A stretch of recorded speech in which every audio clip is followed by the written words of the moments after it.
Hello. If you were looking for a scare tonight, you've come to the right place. I'll be narrating an hour's worth of creepy horror stories that I found off of Reddit. So without further ado, These are their stories.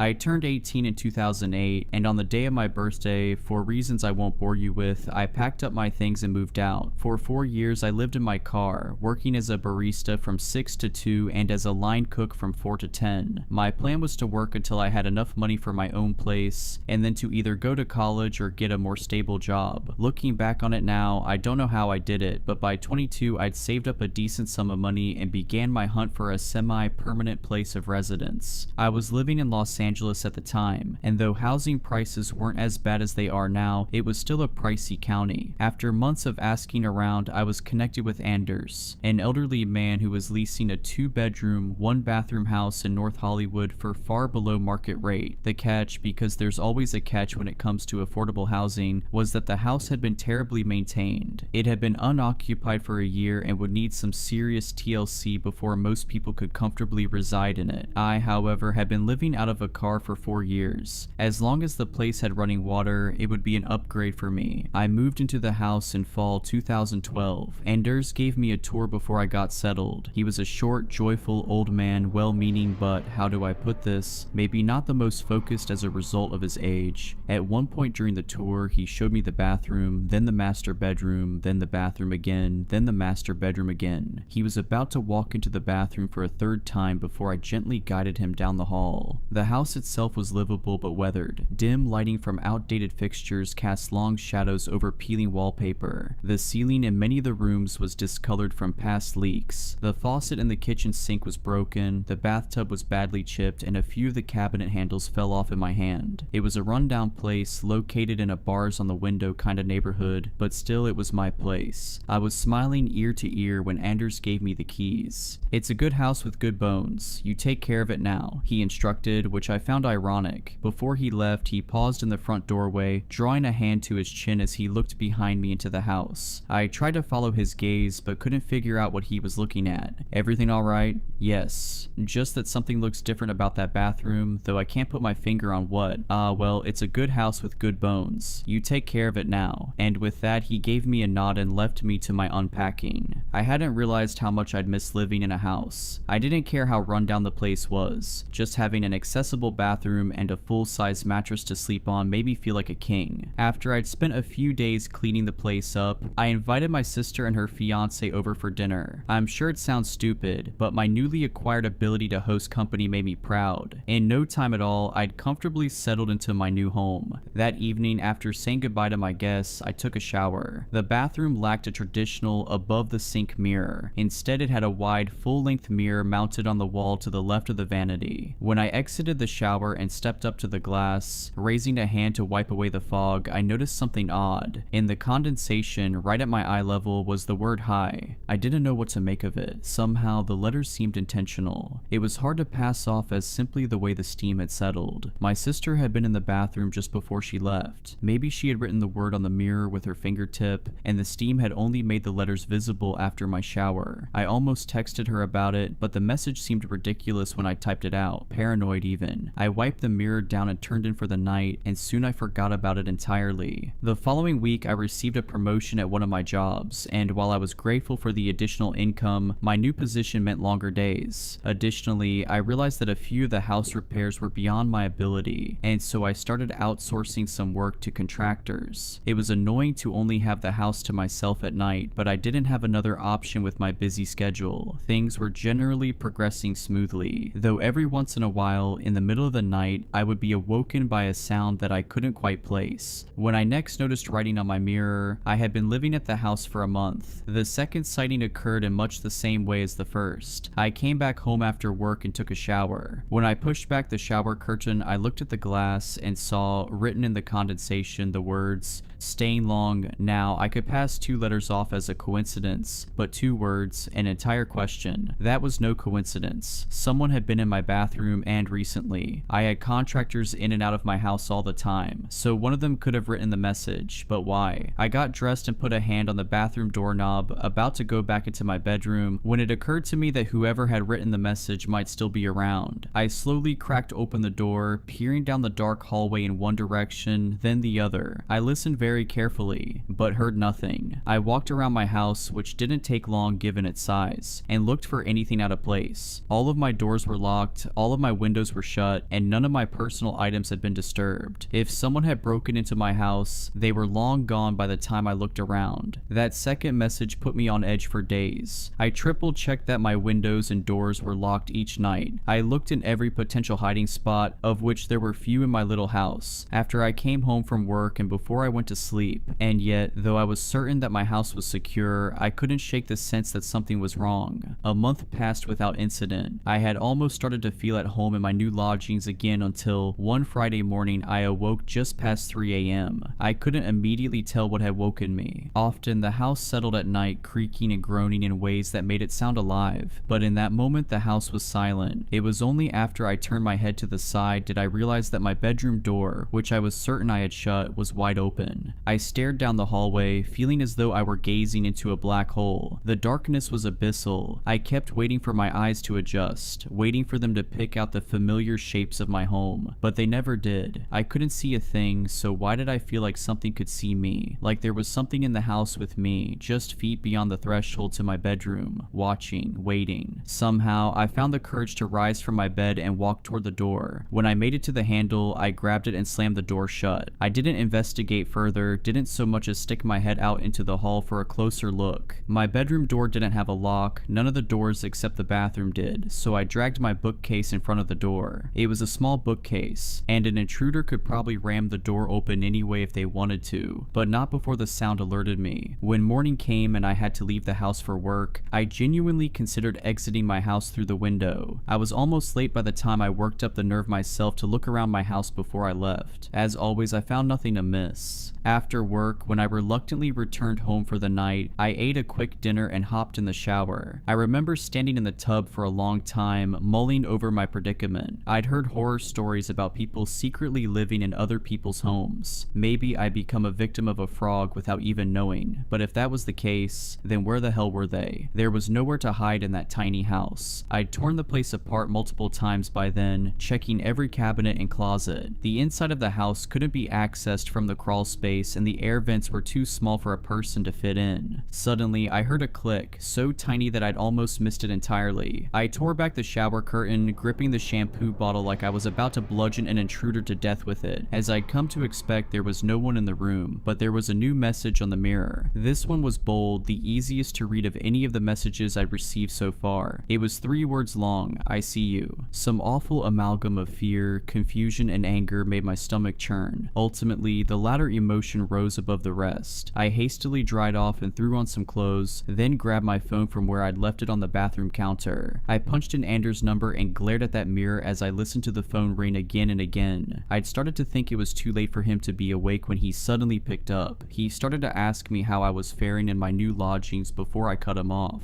I need you to tell me if there's some way that a person could be getting into the house, I said. Every night I check every window and door. I check every cupboard, closet, and cabinet, and still things are amiss. You need to let me know if there's some entry point that I'm not aware of. Anders didn't seem to entirely understand what I was asking. What's getting in? You let me know if you're having rat troubles. My last tenant before you had rat trouble sometimes. Yeah, sure, I've got rats. Besides the doors and the windows, how could they be getting in? Well, there's the vents of course, and there was a chimney once, though we had it sealed up a good long while ago. And there's also the crawl space of course, though I'm sure you've already poked around down there. Though I knew the home had a crawl space, I'd never had much reason to investigate it. I was never able to find the entrance, even after ripping up all the carpeting in the house. Likely, hardwood had been installed over the access door, making it an unlikely point of entry for an intruder. How do I get down to the crawl space? Yes, you should give the crawl space a gander. I barely stopped myself from smashing the phone into the counter. I plan to. Where can I find the entrance?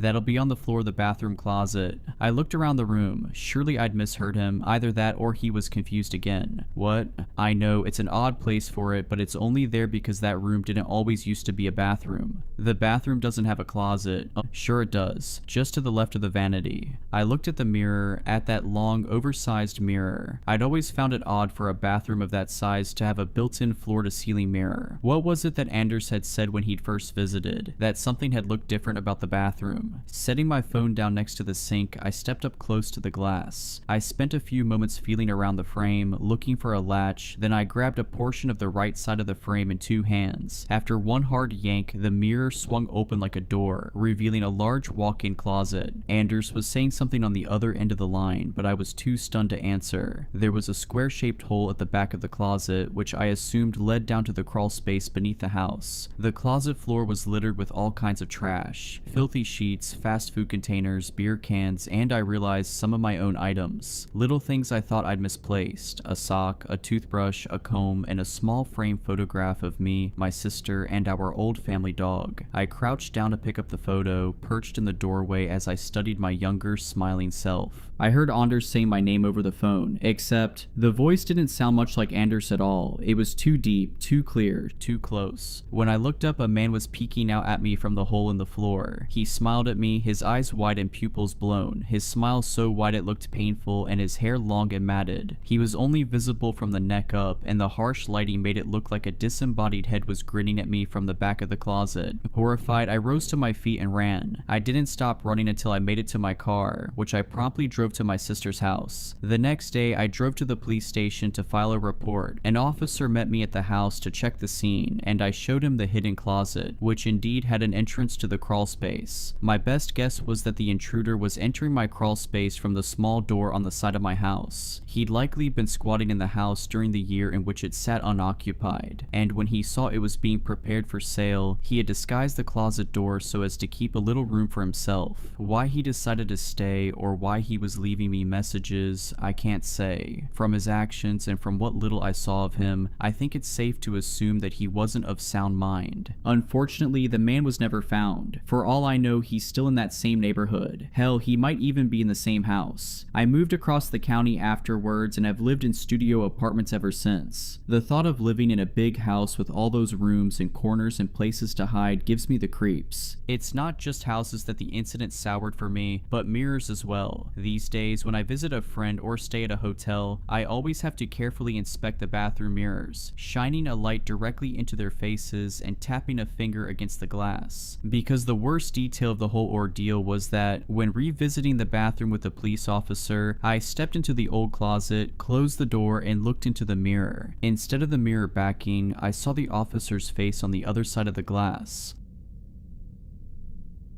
For context, I have go as far back as my grandmother Sylvia. I don't remember much about her. Most of what I know comes from old photographs and whispered conversations I wasn't supposed to hear. Sylvia grew up in a small, middle-of-nowhere Bible town called Driftwood, the kind of place where everyone knows everyone else's business, and the church bells regulate daily life more reliably than any clock. Her parents, my great-grandparents, were Old Testament types who saw sin lurking behind every corner and liked their early morning coffee with the smell of brimstone. They raised Sylvia to fear God with such intensity that she'd spend hours kneeling on the hardwood floor, praying for forgiveness if she so much as took an extra biscuit from the cupboard. There's an old sepia photograph of her I remember Mum kept around for a while. Small and dark-featured with a gaunt little face and lank, unkempt hair. She wore a strange oversized robe that I later learned was the standard uniform given to the members of the New Eden community. If it's not immediately apparent from the creepy name, yes, it's a cult. You might even remember them by the moniker they later adopted after all the infamy died out. They were pretty notorious in the 1980s when that Venezuelan singer Solimar Valencia joined their ranks. You may know them now as the Brides of Christendom, a questionable rebrand, but it worked. You know the ones? They stand outside Targets and Costco's wearing those robes that look like bohemian bridal gowns, passing out pamphlets and targeting families with any young girls in tow. And that's now Now, with all the public scrutiny and police investigations, imagine how bad it was when they were simply known as the New Eden community. A bunch of nut jobs, sure, but harmless and secular and best left alone. This is the world my grandmother grew up in. Now, I'm not sure what happened exactly, though I've done a fair bit of digging since it started, but my grandmother left New Eden when she was roughly 15. She was taken into a halfway house for underaged and disgraced young mothers where she birthed my mother. As far as I'm aware, Sylvia never told my mother who her father was. He must have been a horrible person, because whenever the question was asked, Sylvia would near about lose her mind. She'd get nasty, violent, would force my mother to kneel on sun-baked gravel for the better part of 8 hours whenever she asked the question, and when my mother would hobble back inside, knees bloody and face salty with dried tears, Sylvia would finish off the punishment with 48 hours of enforced starvation. For Sylvia, the more ribs you could see on a person, the more penitent they were. It's no wonder my mother cut ties as soon as she could. She would tell me that Sylvia would wildly pivot between a loving, delicate woman scarred by New Eden to a bitter, abusive tormentor, desperate to pass on some of that same trauma to her own daughter. My mother moved states, got a job, and enrolled in night classes. She worked her butt off and ended up in a junior position at a civil law firm. That's where she met my dad, a paralegal. They fell in love, got married, and soon after, Mom got pregnant with me. The pregnancy nearly killed her. It started with seemingly normal symptoms, a persistent low-grade fever that doctors attributed to a mild chronic infection. She bruised easily, so they pumped her full of vitamins and iron supplements. The tinnitus and heightened sensitivity to smells were written off as typical pregnancy symptoms. But then things started getting weird. My mother developed an overwhelming craving for raw meat. Not just any meat, it had to be fresh, barely touched by refrigeration. My dad would find her in the kitchen at night, standing in the dark, tearing into raw sirloin with her bare hands and teeth. She'd sob afterward, horrified by her own actions, but unable to stop herself. The hunger was all-consuming, primitive. It spooked the hell out of my dad, but he was a first-time father. Pregnancy cravings were a thing, and what the hell did he know? I was strong too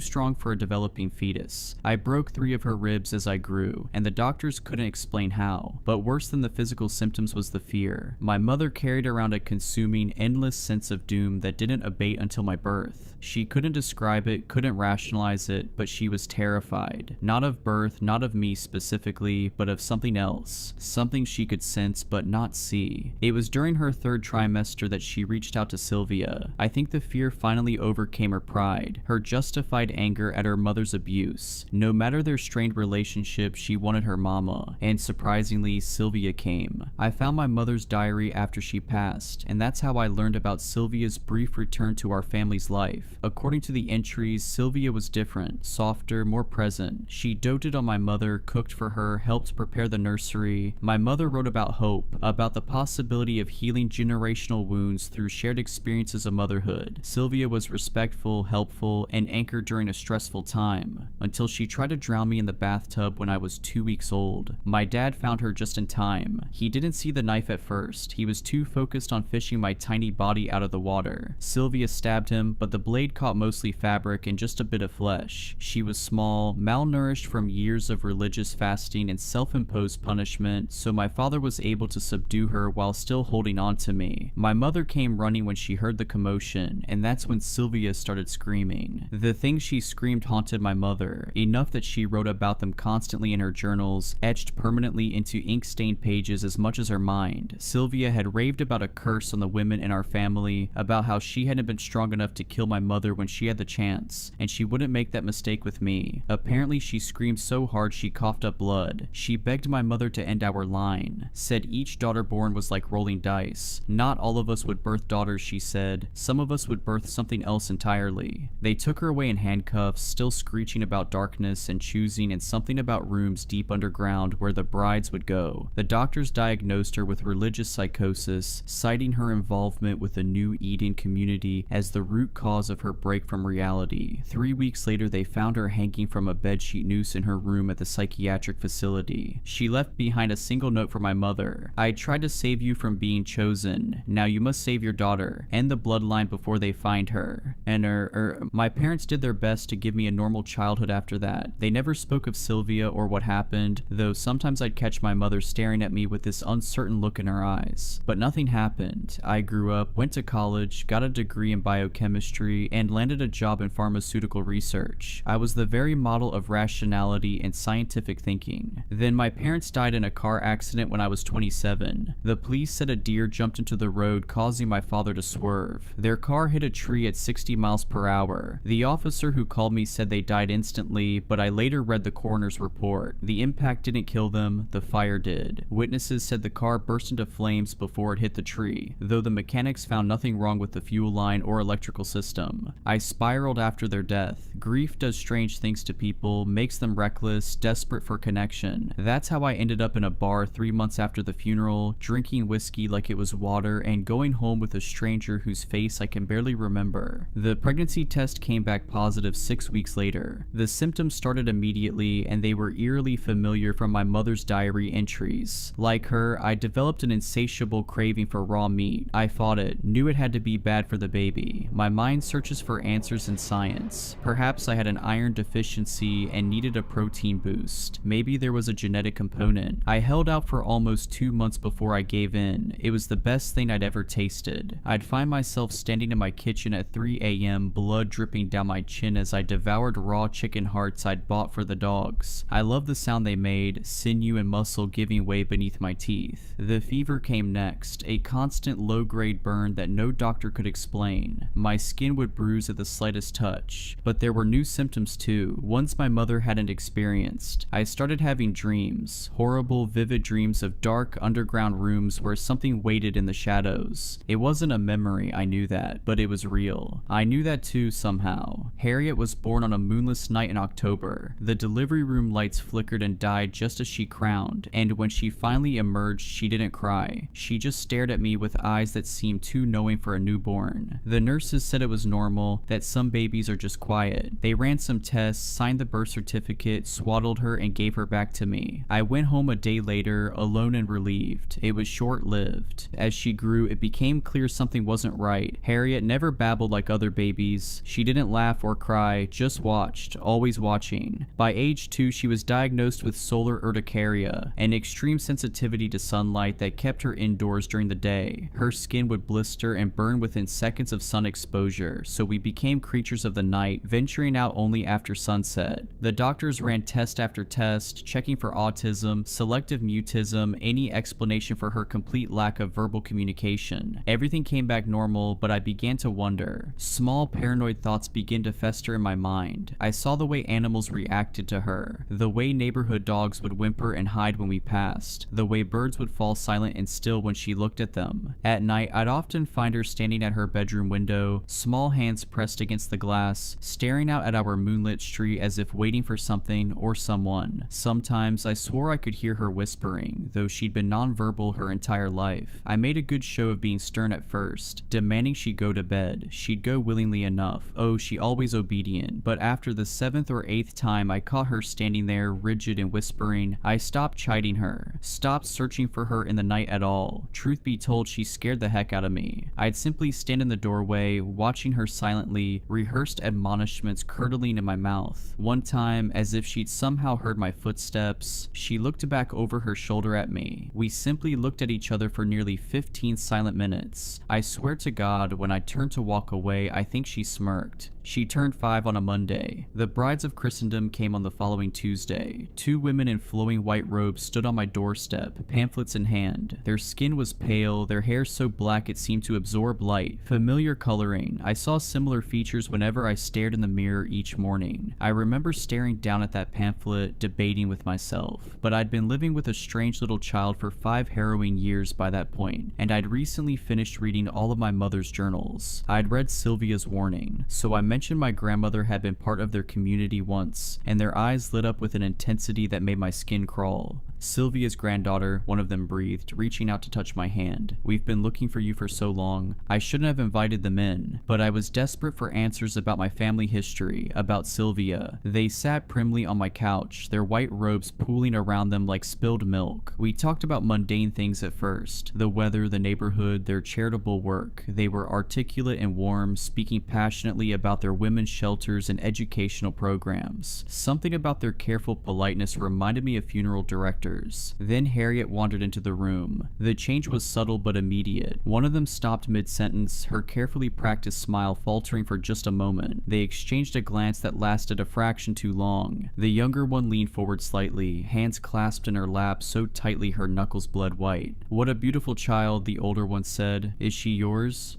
"Yes." "Biological?" "Why does that matter?" They began asking questions then, each one seemingly innocent but somehow wrong. Had she always been so quiet? Did she have many friends her age? Was she eating well? Did she sleep through the night? When was her last checkup? When I tried to steer the conversation back to Sylvia, they barely seemed to hear me. Their attention remained fixed on Harriet, who stood silently in the doorway, watching them with her unnaturally still gaze. "We have a wonderful children's program," the younger one said, reaching into her bag. "Many special little girls like Harriet have found their true purpose with us, their true family." Something about the way she said purpose made my skin crawl. I asked them to leave. That night I heard voices from Harriet's room. Not children's voices, something else. Something that made my teeth ache and my vision blur. When I burst in, she was alone, but her walls, they were covered in drawings. I've worked in pharmaceutical research. I've seen medical textbooks with detailed surgical procedures. Nothing prepared me for what my 4-year-old had drawn. Women split open from throat to pelvis, their organs replaced with writhing shapes that might have been tentacles or might have been something worse. Faces caught in moments of transformation, skin peeling back to reveal something underneath that didn't follow the rules of anatomy. Not a simple child's doodling, I'm telling you. The drawings grew more detailed every night, more disturbing. She drew them with anything she could find, crayons, markers, her own blood when I took away her art supplies. I'd washed the walls clean before bed only to find them covered again by morning, the images more elaborate, more horrifying. Naked women being penetrated by shadows that seem to move on the paper. I have no idea how she even knows what sex is. She doesn't watch television, shows little interest in books, doesn't speak with and therefore cannot be influenced by neighborhood kids. I'm not even sure if you could call what she drew sex, to be frank. It came across as more violent, ritualistic. The changes in Harriet accelerated after that. Her skin began to slough off in patches, revealing something dark and iridescent underneath. Her eyes gradually darkened until they were completely black, and her fingernails turned the color of tar.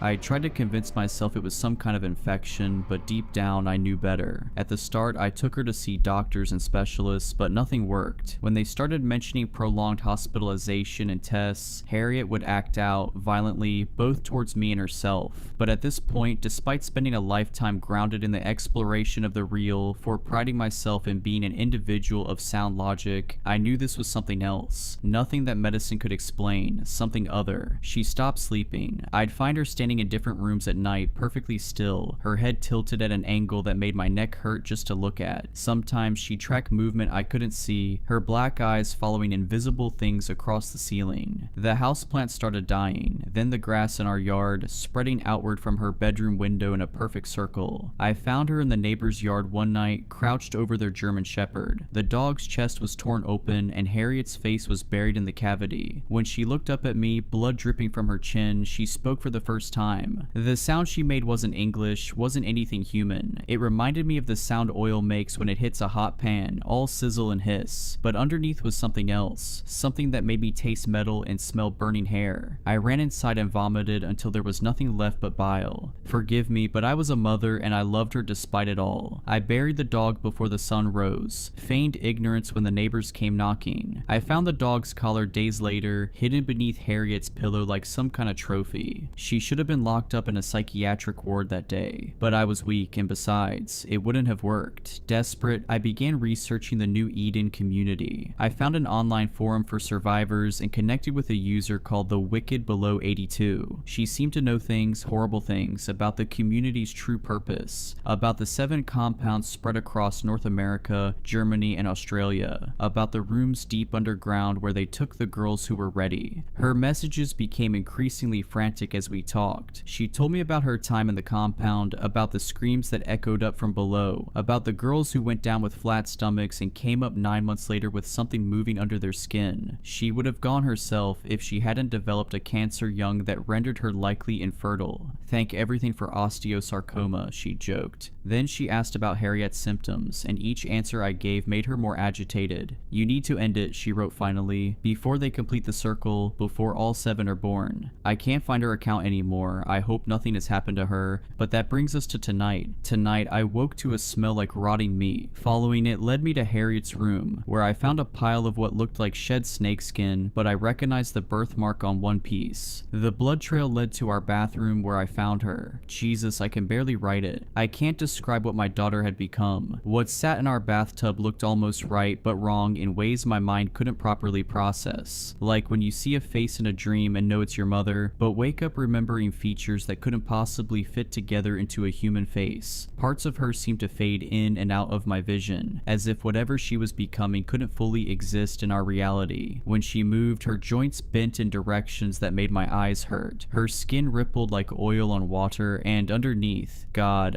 was something that made me understand why Sylvia went mad. I did what my grandmother had tried to do, what she knew needed to be done. The thing that had been my daughter thrashed and fought, but in the end I held it under the water. I kept whispering, I'm sorry, even as its claws tore into my arms, even as I watched my baby girl's face shift between human and monster under the thrashing water. The hardest part wasn't the physical struggle, it was when she stopped fighting, when her face became human again and she looked up at me through the water with those big brown eyes, my eyes, and reached for me like she used to when she was small, like she wanted her mama to hold her. But I'd seen what was inside her now. I knew what was coming. I held on until the bubbles stopped, and then I ran.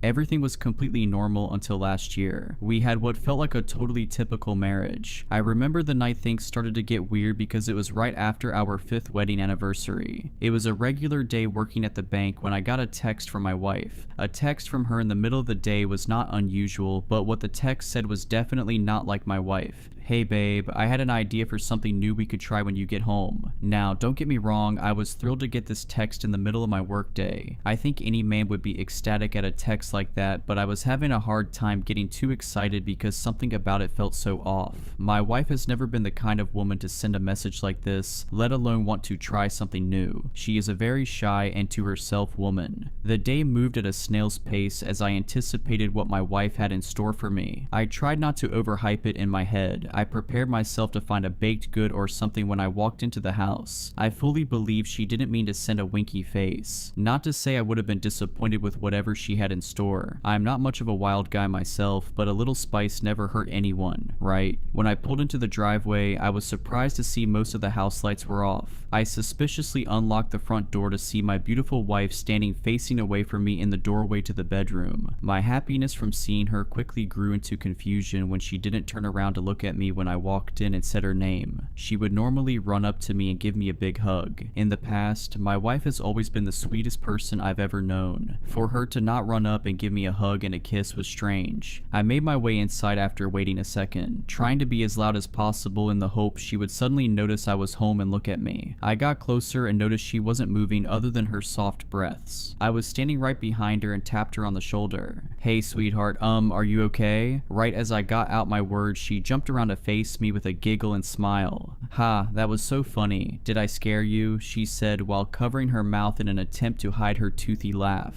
Yeah, I guess you really did scare me, I replied with a nervous chuckle. So was that your special surprise you talked about? Of course not, silly. That was just the beginning of the fun, she remarked with a smirk and a wink. She grabbed my hand and led me into our bedroom. Under normal circumstances, I would have been over the moon about it, but her scaring me just before leading me into the bedroom felt so off-putting. Did she think this would turn me on somehow? Did one of my buddies reach out to her and tell her to do this? All I knew was that I was not interested in whatever romantic endeavors my wife had planned. I never thought I would say that. As we got to the bed, she pulled back all the covers and told me to lie down. I honestly felt like telling her I had a headache or something, but it was clear she had been thinking about about this all day, and I really didn't want to discourage my wife from initiating things in the future. My mind was spinning with thoughts of what she might do next, but she did something I didn't expect. She put the covers back over me and tucked me in. I was both relieved and more confused than ever. She gave me a soft smile, then in one fast motion fell to the ground like a sack of wet hammers. I intuitively sat up and leaned over the side of the bed to make sure she was okay, and was only met with the ends of her long brown hair peeking out from the bottom of the bed.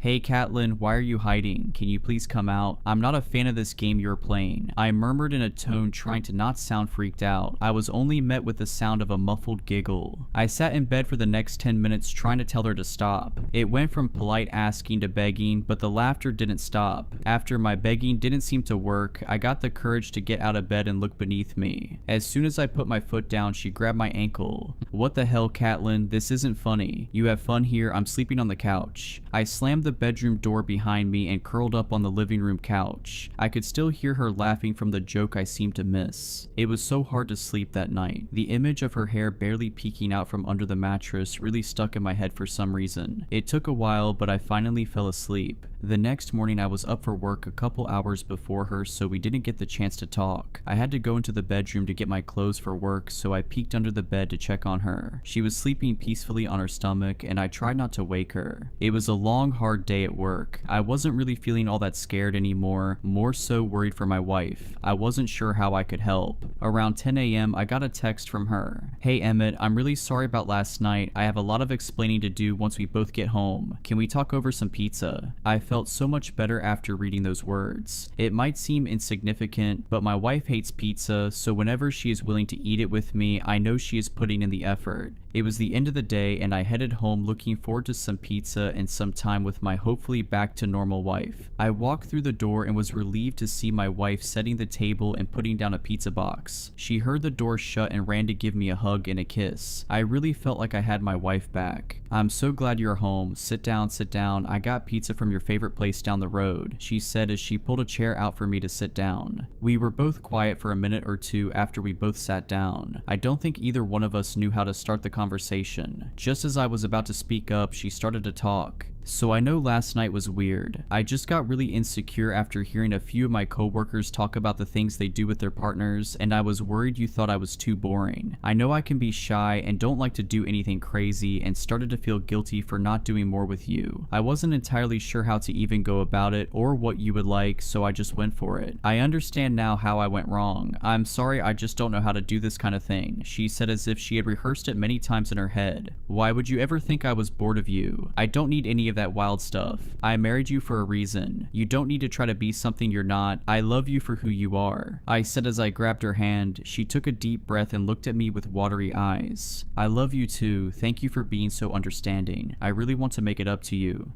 "That's very kind, but the pizza is enough for me." "No, I'm really serious. I did some more research and found a few good ideas," she said as she put her hand on my thigh. I was so torn at that moment. I was terrified from the night before, but it seemed like she learned from her mistakes. Sure, it was an incredibly strange mistake to think scaring me would get me in the mood, but she is extremely sheltered. That's what I was trying to tell myself. I knew deep down something was still wrong and I should just say no, but I think many people can understand how your body can go on autopilot in moments like this. At this point, nothing was going to stop me, and I'd give every excuse in the book as to why it was okay to let her do her thing. Just like last time I was led to our bed, she made me lay down and immediately put my hands over my head into handcuffs and put a blindfold on me. My heart was racing at this point. I was terrified, but human nature was taking over and it could not be overridden. Right as she put the blindfold on me, she stepped back and I didn't hear her move. I was expecting her to do something to me, but nothing. I laid on the bed feeling more exposed than I ever felt possible. After a couple minutes, I heard the floor squeak and it confirmed that she had been standing right by the bed the whole time. I felt like I could feel her eyes staring at me. It was practically burning a hole in my skin. I heard the light switch flick off. Now I really couldn't see anything. After a few moments of anticipation, I felt her fingertips graze the sheets near my sides, then by my feet, just barely missing any part of my body. I started to maybe get hope again that I shouldn't be scared. Sure, sure this wasn't what I had in mind, but she was new to this. I was very wrong. That was the last moment I had hope for my wife. This was teasing. This was torture. I was soon met with the sound of her scraping her fingernails against the walls like a wild animal. She moved around the room, scratching anything she could find, along with a brief giggle here and there. It was like she was silently moving from corner to corner. I would hear her make the awful scraping, then it would stop for a second. Then I would be jump scared by her doing the same thing in a different spot. It made my skin crawl like I had a million little bugs crawling on the inside of my skin. I wiggled violently, trying to get out of the restraints or to get the blindfold off, but I was trapped. It kept getting worse as the night went on. She kept getting right by my ear. Sometimes she would just breathe, and other times she would let out a giggle. She would run her hands closer and closer to my body, sending me into a cold sweat. I of course didn't have a way of telling the time, but I would guess it was about an hour in when I stopped begging her to let me go and I just started yelling for help. I guess she didn't like that because she put duct tape over my mouth. Shortly after that, I started to hear the scraping sound on the ceiling. Our bedroom has an extremely high ceiling, so I had a hard time imagining how she was doing it. I couldn't believe the situation I was in. It felt like a terrible nightmare. I kept thinking any minute I would wake up next to my gorgeous wife sleeping soundly beside me, but the nightmare lived on. My wrists felt raw and bloodied. My neck was sore from moving it back and forth trying to get the blindfold off. My whole body ached from trying to free myself, but all that paled in comparison to the psychological torture my wife was putting me through. Not being able to see her next move and not knowing how far she was going to go killed me inside. Before I knew it, I was waking up the next day, still tied up and blindfolded like the night before, but I didn't hear my wife around. I didn't let my guard down, however. I knew she could just be waiting for me to relax, then jump out and scare me again. After wiggling my head around for a bit, I finally got the blindfold off.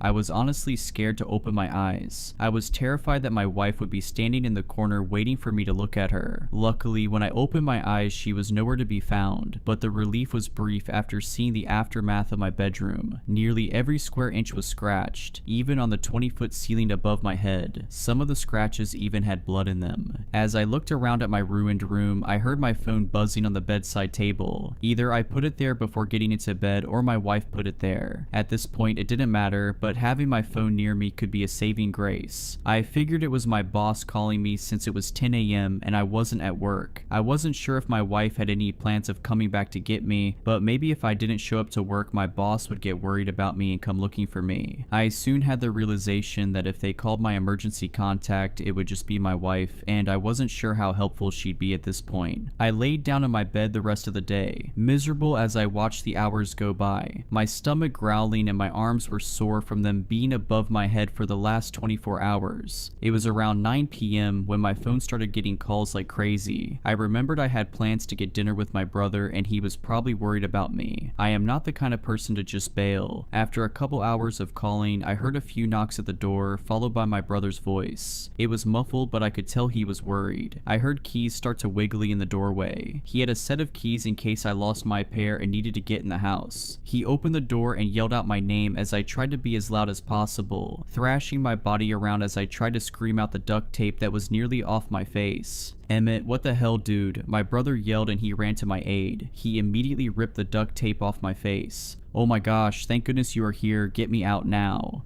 "Dude, I didn't think you and Catelyn were down bad like that. Nice," my brother said with a smirk. "Daniel, this is not the time. Get me out," I said with more aggression. Okay, hang on," he murmured as he tried to get the cuffs off. After trying for a while, we found it impossible to get them off without a key. He ended up just getting my bolt cutters and cut them off. It was nearly midnight when I was finally out. My arms were so sore it took me forever just to get them back down at my sides. "So, do you want me to pretend I didn't see any of this or something?" Daniel said in a casual tone. "What? No, it's not what it looks like. Trust me. I wish it was what it looks like. Catelyn is sick or something. She trapped me here all night and practically tortured me. Look, I know we are close and all, but I don't think I need those kinds of details from my own brother," he remarked with a chuckle. "You aren't listening to me. Look at the walls and the ceiling. She did this. She is scaring me. I don't know what to do." He looked around the room and then at the ripped apart ceiling, not fully grasping the situation but clearly concerned. "Okay, come stay with me tonight if you are freaked out," he said, half annoyed and half worried. I grabbed a few pairs of clothes out of the closet and shoved them in a bag. I wasn't sure how long I was going to be gone, but I wanted wanted to be prepared. My brother only lives a few minutes down the road, so it was an easy drive. The whole time I was worried my wife was going to appear and scare me. We made it inside my brother's house and he apologized for not having a guest bed. He's in his early 20s and lives alone, so he doesn't have much space. But honestly, I didn't want to be far away from him. I didn't dare to tell my little brother I needed him and I was scared, but I think he could tell I wasn't okay. Listen, I don't really get what is going on, but it's getting really late and we both should sleep. Let me know if you need anything, he said as he awkwardly walked into his room 10 feet away from the couch I was lying on. I had a terrible time falling to sleep that night. Whenever I closed my eyes, I just heard the sounds of her nails scraping the walls in my head. I kept thinking, and I felt her warm breath against my ear. I'd open up my eyes to find the room empty. It was starting to feel like the anticipation of her was becoming just as bad as her actually torturing me. I woke up the next morning exhausted. My whole body felt like I was just in a car accident from being so tense for so long, and I only got 3 hours of sleep. I realized that if life was still normal, my wife would make me hot tea and a warm bath with all her fancy essential oils that probably do nothing, but she always puts so much love into it. I started to feel myself slip. I felt sadness creeping in, but none of that mattered. I had to go to work. I couldn't have a no call no show and then call out of work the next day. I would feel terrible about it. Plus, I wanted to apologize to my boss in person. The work day started out strange when I tried to ask forgiveness from my boss, but he acted strange at my apology. He explained that my wife gave him a call and said I wasn't feeling well and I would be absent from work that day. I guess despite everything, my wife still didn't want me to get a slap on the wrist at work. That was only the beginning of the strange day. I found a dead rat in my desk drawer, spiders in my locker, and a huge clump of hair in my lunch. It seemed like I was the only employee being harassed, but they ended up closing and sending everyone home at around 3 p.m. because a few higher ups got nervous and thought they needed to look into it. Banks tend to take stuff like this seriously. I went out to my car to leave for the day and was in shock to find a note on my car. Did that do it for you? Catelyn. I knew it was her, I just didn't want to believe it.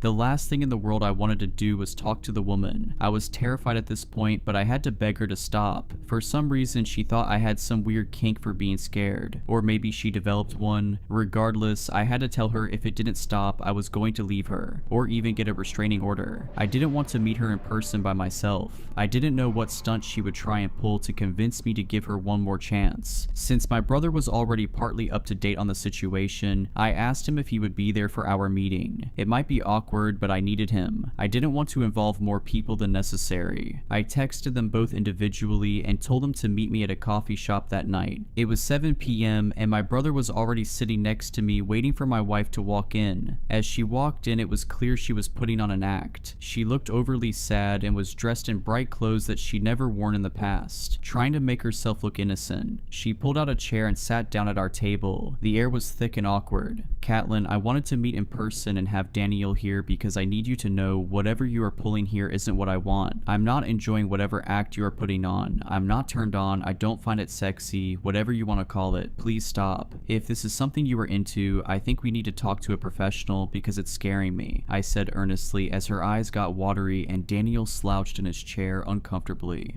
I don't know what to say, babe. I have to say I'm confused. I know I'm new to this experimenting thing, but I'm doing my best. This is what you asked of me. I'm just trying to be a good wife. You know me, I'm as vanilla as they come. You are the one who asked me about these acts. I'm just doing my best. She stressed as she fought back tears. Daniel looked at me with confused eyes. Wait, hang on, what's going on? I didn't think you asked for any of this, Emmett, Daniel said. I didn't, I swear. I have no idea what she is talking about. I would never ask anything like that from her. I pleaded to my brother. You are sick, you know that? Why are you doing this to me? She uttered as she pulled out an envelope and tossed it on the table. Daniel and I looked at each other before he reached for it and opened it up. Inside was a letter that Daniel read out loud. Dear Catelyn, I love you with all my heart, but I'm afraid I'm getting bored of the same old.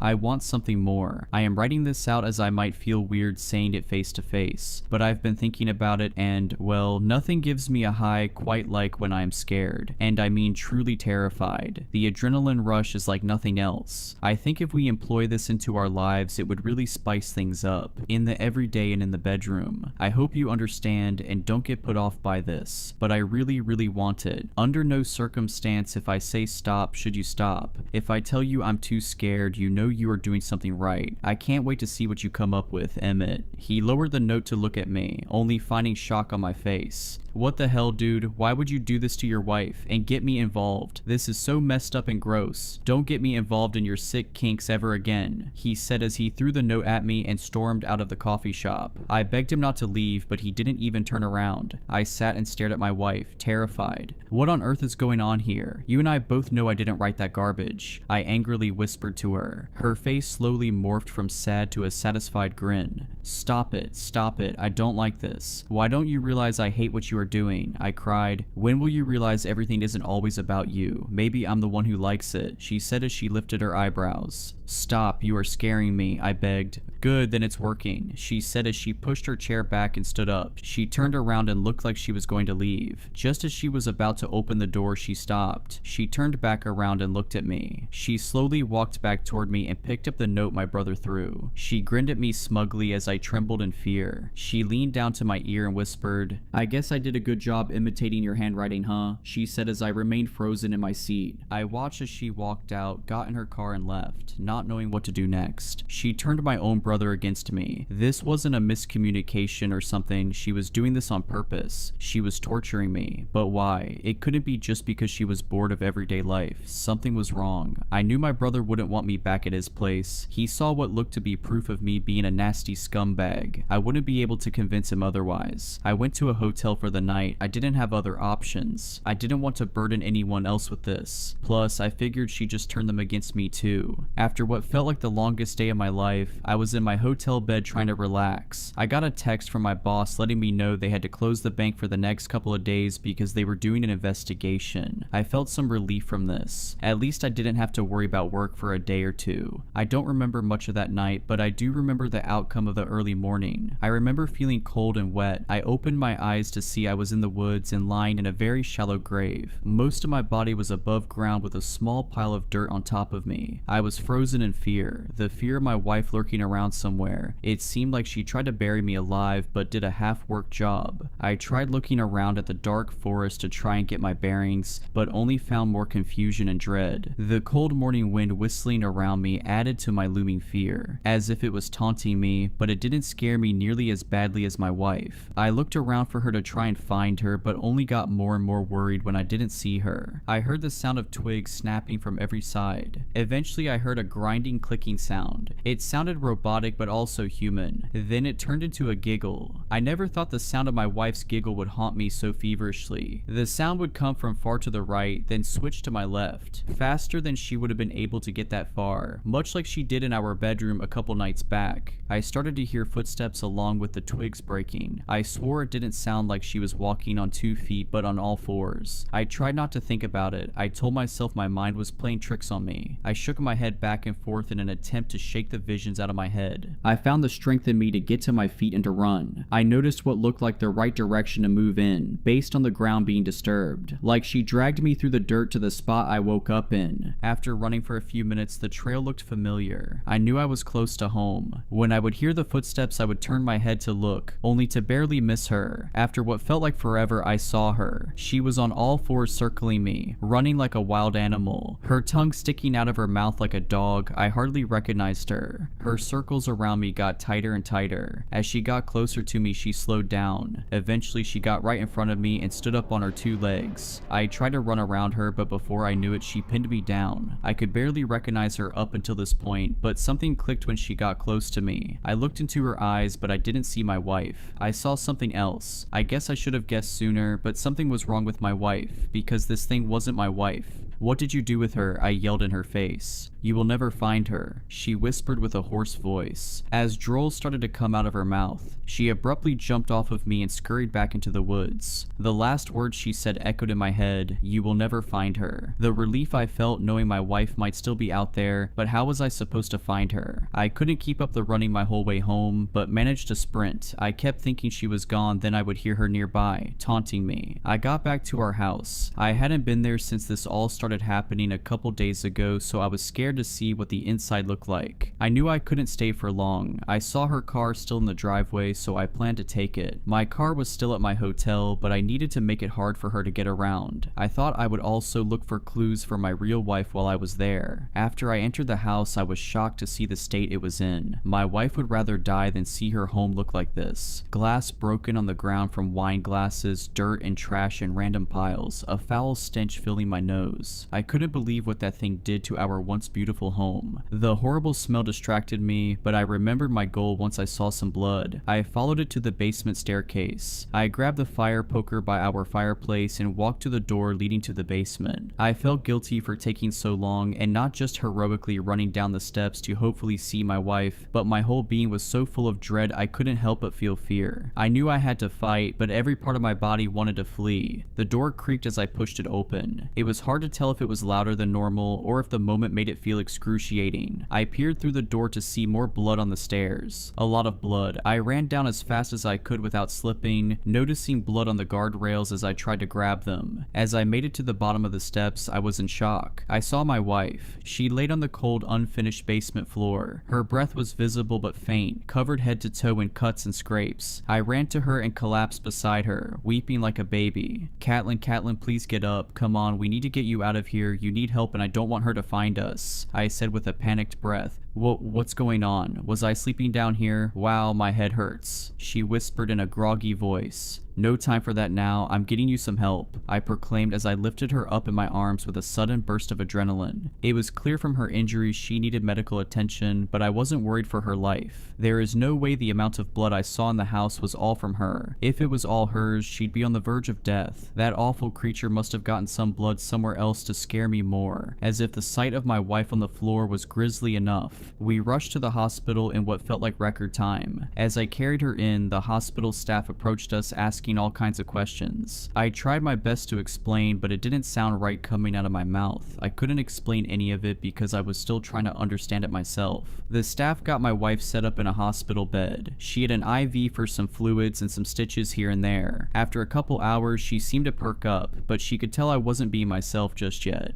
"Babe, I know you are freaked out, but don't be so cold to me. I just went through something awful. Please, I need you now more than ever," my wife said from her bed across the dimly lit room. I was trying to be as loving as possible, but I just couldn't get some images out of my head. I was desperately trying to remember my wife before that monster came into the picture, but it was so hard. Her face went from sad to an over-exaggerated pout in an attempt to make a sad puppy dog face. She tried to make the cutest faces she could. I got closer and closer to her and her happiness grew. I ended up sitting on her bed with her. She leaned close to me and puckered her lips. I gave in and had a blissful kiss with my wife. Until she bit down. I tried to pull away, but she had such a grip I could tell I'd badly hurt my lip if I resisted. Instead, we both sat in silence. Her breathing got slow and deep as my heart rate increased. She slowly loosened her bite but stayed uncomfortably close to my face. "Say a word and I will scream," she whispered. Before I could process what was happening, she reached for my hand and grabbed my pinky. Then she violently forced it the wrong way. I screamed in pain as I heard the snap of my finger breaking. My ears were ringing in shock. As I reacted, my wife did as well. "Get away from me, you horrible monster. Get off of me. Don't you dare touch me," she yelled at the top of her lungs. I backed away from her. Confused and shocked medical staff ran into our room. "What the hell is happening here?" a tall man said. "Sir, thank goodness you are here. My husband is trying to hurt me. He is the one who gave me these injuries. I didn't want to tell anyone because I was too scared he would hurt me even more. Please help me. Now he is trying to hurt me again," she desperately cried. No, do not believe her.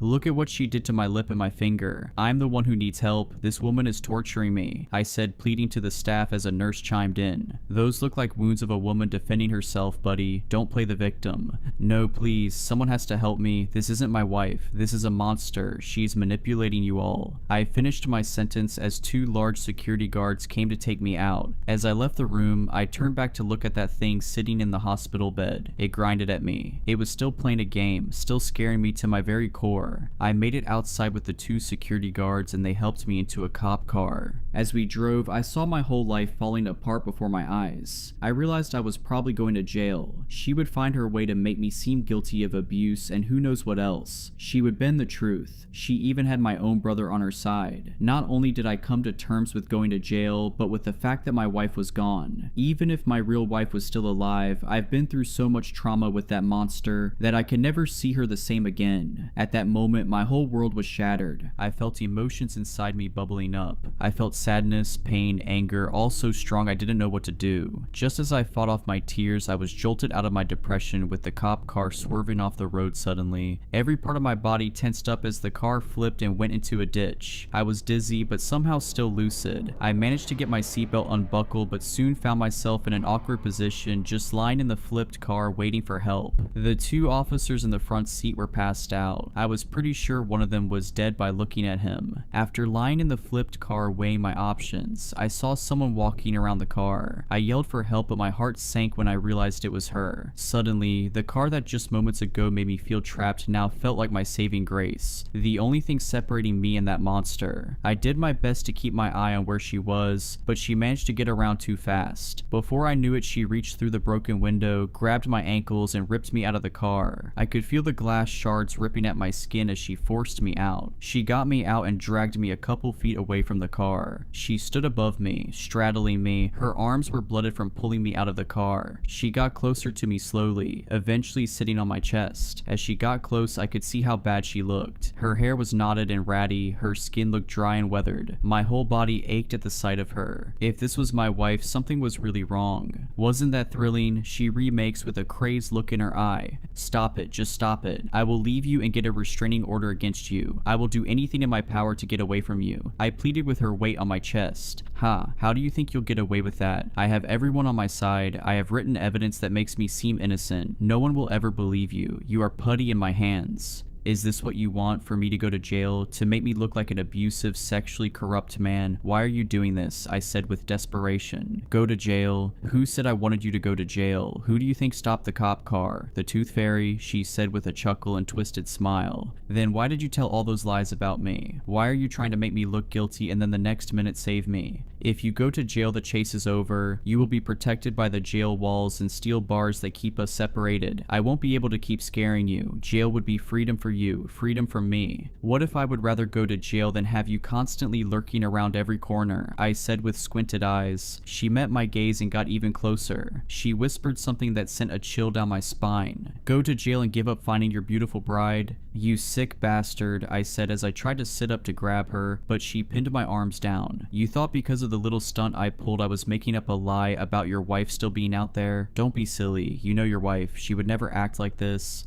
How do I know you aren't bluffing? I said as my eyes filled with hate. Think of it this way. Would you rather keep looking for her your whole life, then on your deathbed realize it was all a lie, or go to jail and realize on your deathbed that your real wife was alive the whole time, trapped away somewhere, desperately waiting for her knight in shining armor to come to save her, but he never came? What a shame that would be, huh? She uttered with a soft, maniacal tone. Who are you? Why are you doing this? I said as she let go of my wrists and sat up, and began to speak in a normal, cheering tone. What do you mean, goofball? I'm your wife. I'm doing it because I love you. I felt even more scared to see her attitude shift so suddenly. I could see what she was trying to do, showing me how she could manipulate me and others. She got off of me and walked a few feet away. More cops will be here soon. I will keep them off your trail so you have time to get away, but don't get too comfy. Wherever you go, I will find you. Once I find you, keep running. I want you to keep having a sense of getting away from me. I want you to feel safe so I can take that feeling away from you again. I rose to my feet, looking at her in awe. I knew I couldn't be completely confident in my real wife still being alive, but the thought of her in a cold room waiting for me echoed through my head. I had to keep running. I had to keep looking, even if that was exactly what she wanted from me. I started to run. I ran with no clue where I was going. I didn't have a home to go to. Nowhere was safe. I was hopeless. I spent the next several months running away. I hitchhiked and found odd jobs. I even found a super sketchy doctor's office that took some cash I had in my my wallet. I had to get some help with the injuries I sustained. A few separate times I thought I was safe. I thought I had outrun the police and, more importantly, my wife. The first time I realized she found me, I opened the door to find bloody teeth all over my doorstep. I was in the next place for about 6 weeks but kept getting ding-dong ditchers. I thought it was just kids, but no kid would be doing it on the hour every hour for days straight. That brings us to the current day. I won't give details on my location in case she is reading this. However, I'm not completely sure if she has found me or not. Sometimes I hear scraping on the outside of the house, or what sounds like something inside my walls. I tell myself it's just animals because it makes me feel better. She might be trying to be less obvious, so I stop running. I was relieved at first that she wasn't doing anything too terrifying, but then I realized it's worse to not know if it's her or not. I've been spending most of my time hoping and praying that my real wife is still out there. I can't help look for her as well as I like, given I'm very far from home. I worry that if I just sit around and wait, they will never find her. Not as long as that thing pretends to be my wife. My biggest fear of all is that she is my real wife. Is she giving me false hope so I have a reason to stay out of jail and a reason to live? No, I can't believe that. I will never give up hope. I love you, Catelyn, and I will keep looking for you. When the edged wind came to our village, it seemed like a typical Alaskan gust, one fitting for late December. Then, as the tall tide of frost lashed against the shore of our home, the sagging branches of the yellow cedar tree stopped bouncing, and I abandoned the idea of the breeze being a breeze at all. Once others understood that, the time for running had passed. The unholy wind reached the village's main road, causing 2 moving cars to sharply and statically stop. The vehicles were frozen in place, much like the people within those metal graves. Onlookers, enjoying a brisk afternoon in the park, began to scream as loved ones succumbed to that supernatural end, imprisoned in a capsuled moment of time. Those first few victims were the lucky ones. They'd been oblivious to the fate which awaited them. True terror was endured by those who beheld the raw power of the wind. Those unfortunate enough to see the end coming. Regardless, the remaining townsfolk, burdened with the awareness of impending doom, futilely attempted to escape the approaching breeze. Those fleeing residents, far slower than the unnatural frost, were halted in haunting poses as the wind bit into them. Limbs were suspended in mid-air positions. Eyes were left wide and unblinking. Mouths were cursed to forever gape in horror.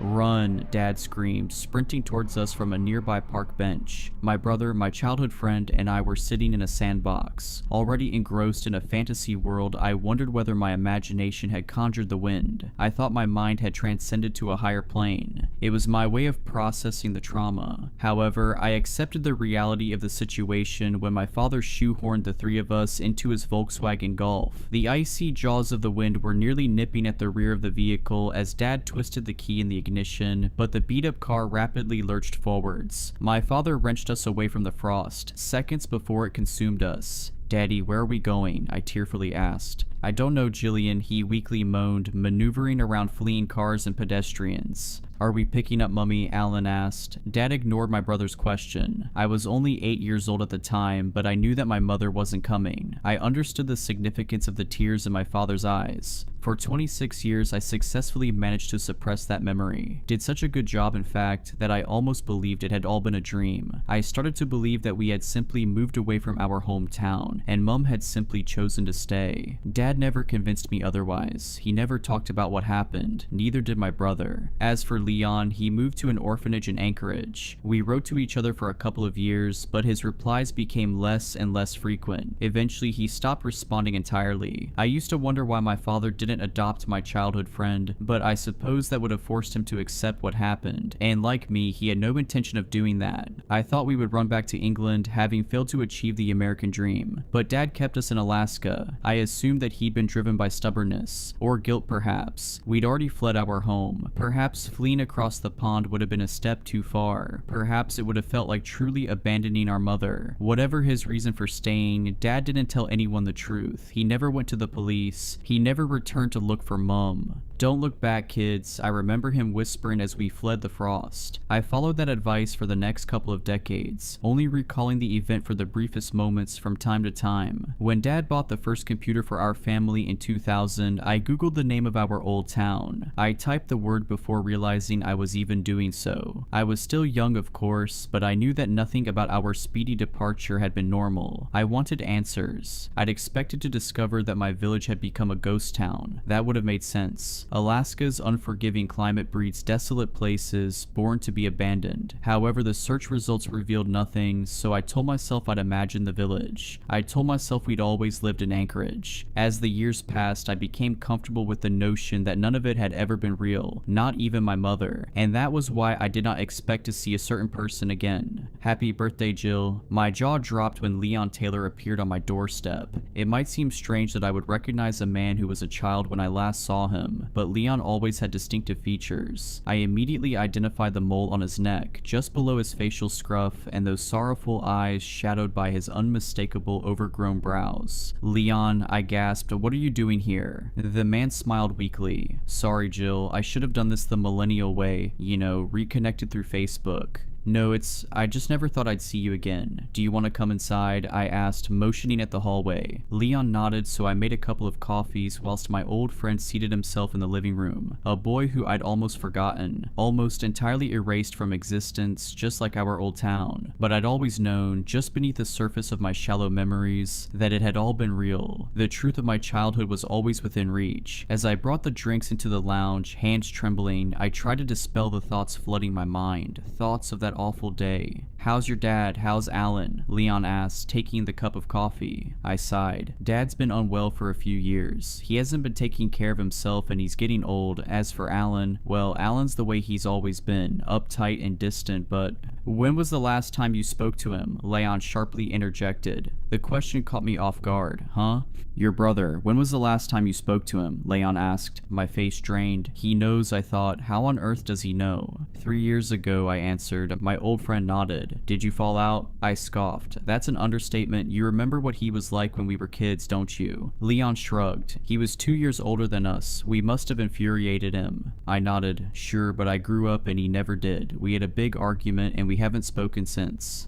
Interesting, he responded. I raised an eyebrow. You're a man of few words these days, Leon. The man cleared his throat. Your brother messaged me a week ago. My other eyebrow raised. What? It was a very strange message. Did you reply? I asked. I thought you would have preferred to ignore it. He lowered his head in shame. I'm sorry, Jillian. I replied to some of your letters. Then you forgot about me, I said. It's embarrassing that I didn't get the hint. It wasn't embarrassing, Leon sheepishly muttered. I read all of them, every last letter. Oh, well, that's great, I laughed. Nice to know that you cared. Jillian, Leon paused, lifting his head. I was scared. Scared of what? I asked. Remembering that day, he replied, It's why I told your dad I didn't want to come and live with you. It's... What? I asked. Leon tilted his head. You didn't know? Did you really think he just dumped me in that place? He might have changed, but your dad was never cold. Still, I refused. Living with you would have reminded me of what happened to my family. I didn't reply, so my old friend prodded the beast. Aren't we going to talk about... why did my brother message you? I interrupted, avoiding the topic. Leon twitched his lips uncertainly, as if unwilling to part them. He told me that I had to see you. Leon trailed off. Right, I said. Why? Your brother said something insane, Jillian, he said. He claimed that Arnold Walker visited him in Fairbanks. My jaw fell. I beg your pardon, Arnold Walker, my brother's school friend. Leon nodded. He escaped. I didn't know others got out, I whispered. My old friend's face was growing paler. No, Your brother said something that seemed impossible. He said that Arnold did not arrive on his doorstep as a 36-year-old man, but a 10-year-old child. My stomach dropped. The natural response would have been to discredit such an outlandish story, refuting it with a rational explanation. But Leon's revelation served to do only one thing. It confirmed what I'd always known. A 10-year-old boy made it all the way from our hometown to Fairbanks, I asked meekly. Leon frowned. That's it? You're not going to question it? I did. I messaged Alan repeatedly, but he never replied. Not a nice feeling, is it? I asked, sighing. How did you want me to react, Leon? You were itching to talk about that day. Well, I'm not skirting around the subject now. Let's talk about it, okay? I know all of that horror really happened. I just never wanted anyone to confirm it. Me neither, Leon said. I was trying to avoid your family for the rest of my life. Your brother ruined that. Yeah, he tends to ruin things, I replied. So that's it? Alan wanted you to tell me about Arnold Walker? Leon shivered. There's more, but look, I know I should have messaged you about all of this first, but I thought about the way Alan avoided my questions. I didn't want you to do the same. I assumed if I were to show up in person, then... I wouldn't be able to run away, I finished. I understand, Leon. I just hate that my brother is still too childish to talk to me. And funny, he called you childish too. Listening to you two bicker is nostalgic. Leon smiled before quickly adopting a solemn expression. I'm trying to change the subject, but I need to rip off the band-aid. Alan said that Arnold took him to a car on the front lawn. There was a man in the driver's seat, barely clinging to life, with a face mangled beyond recognition. Your brother said the man's skin had been peeled from his face, and he was still somehow alive. I shuddered, vomit climbing my throat. Arnold told your brother that the man was Mr. Johnson, Leon whispered. The farmer? The one who ran the local grocery store? I asked, shivering. My friend nodded. Yeah. Alan said he'd aged a little. Well, his hair was grayer than he remembered. The pair must have been on the road for hours, and your brother didn't know how they knew where to find him. He had so many questions for them, but Mr. Johnson died before the ambulance arrived, and whilst Alan talked to the paramedics, Arnold ran away. He's missing. Crap, I whispered. I'll call my brother. You might struggle, Leon said. Alan ended the message by saying that he was going back home. I gawped.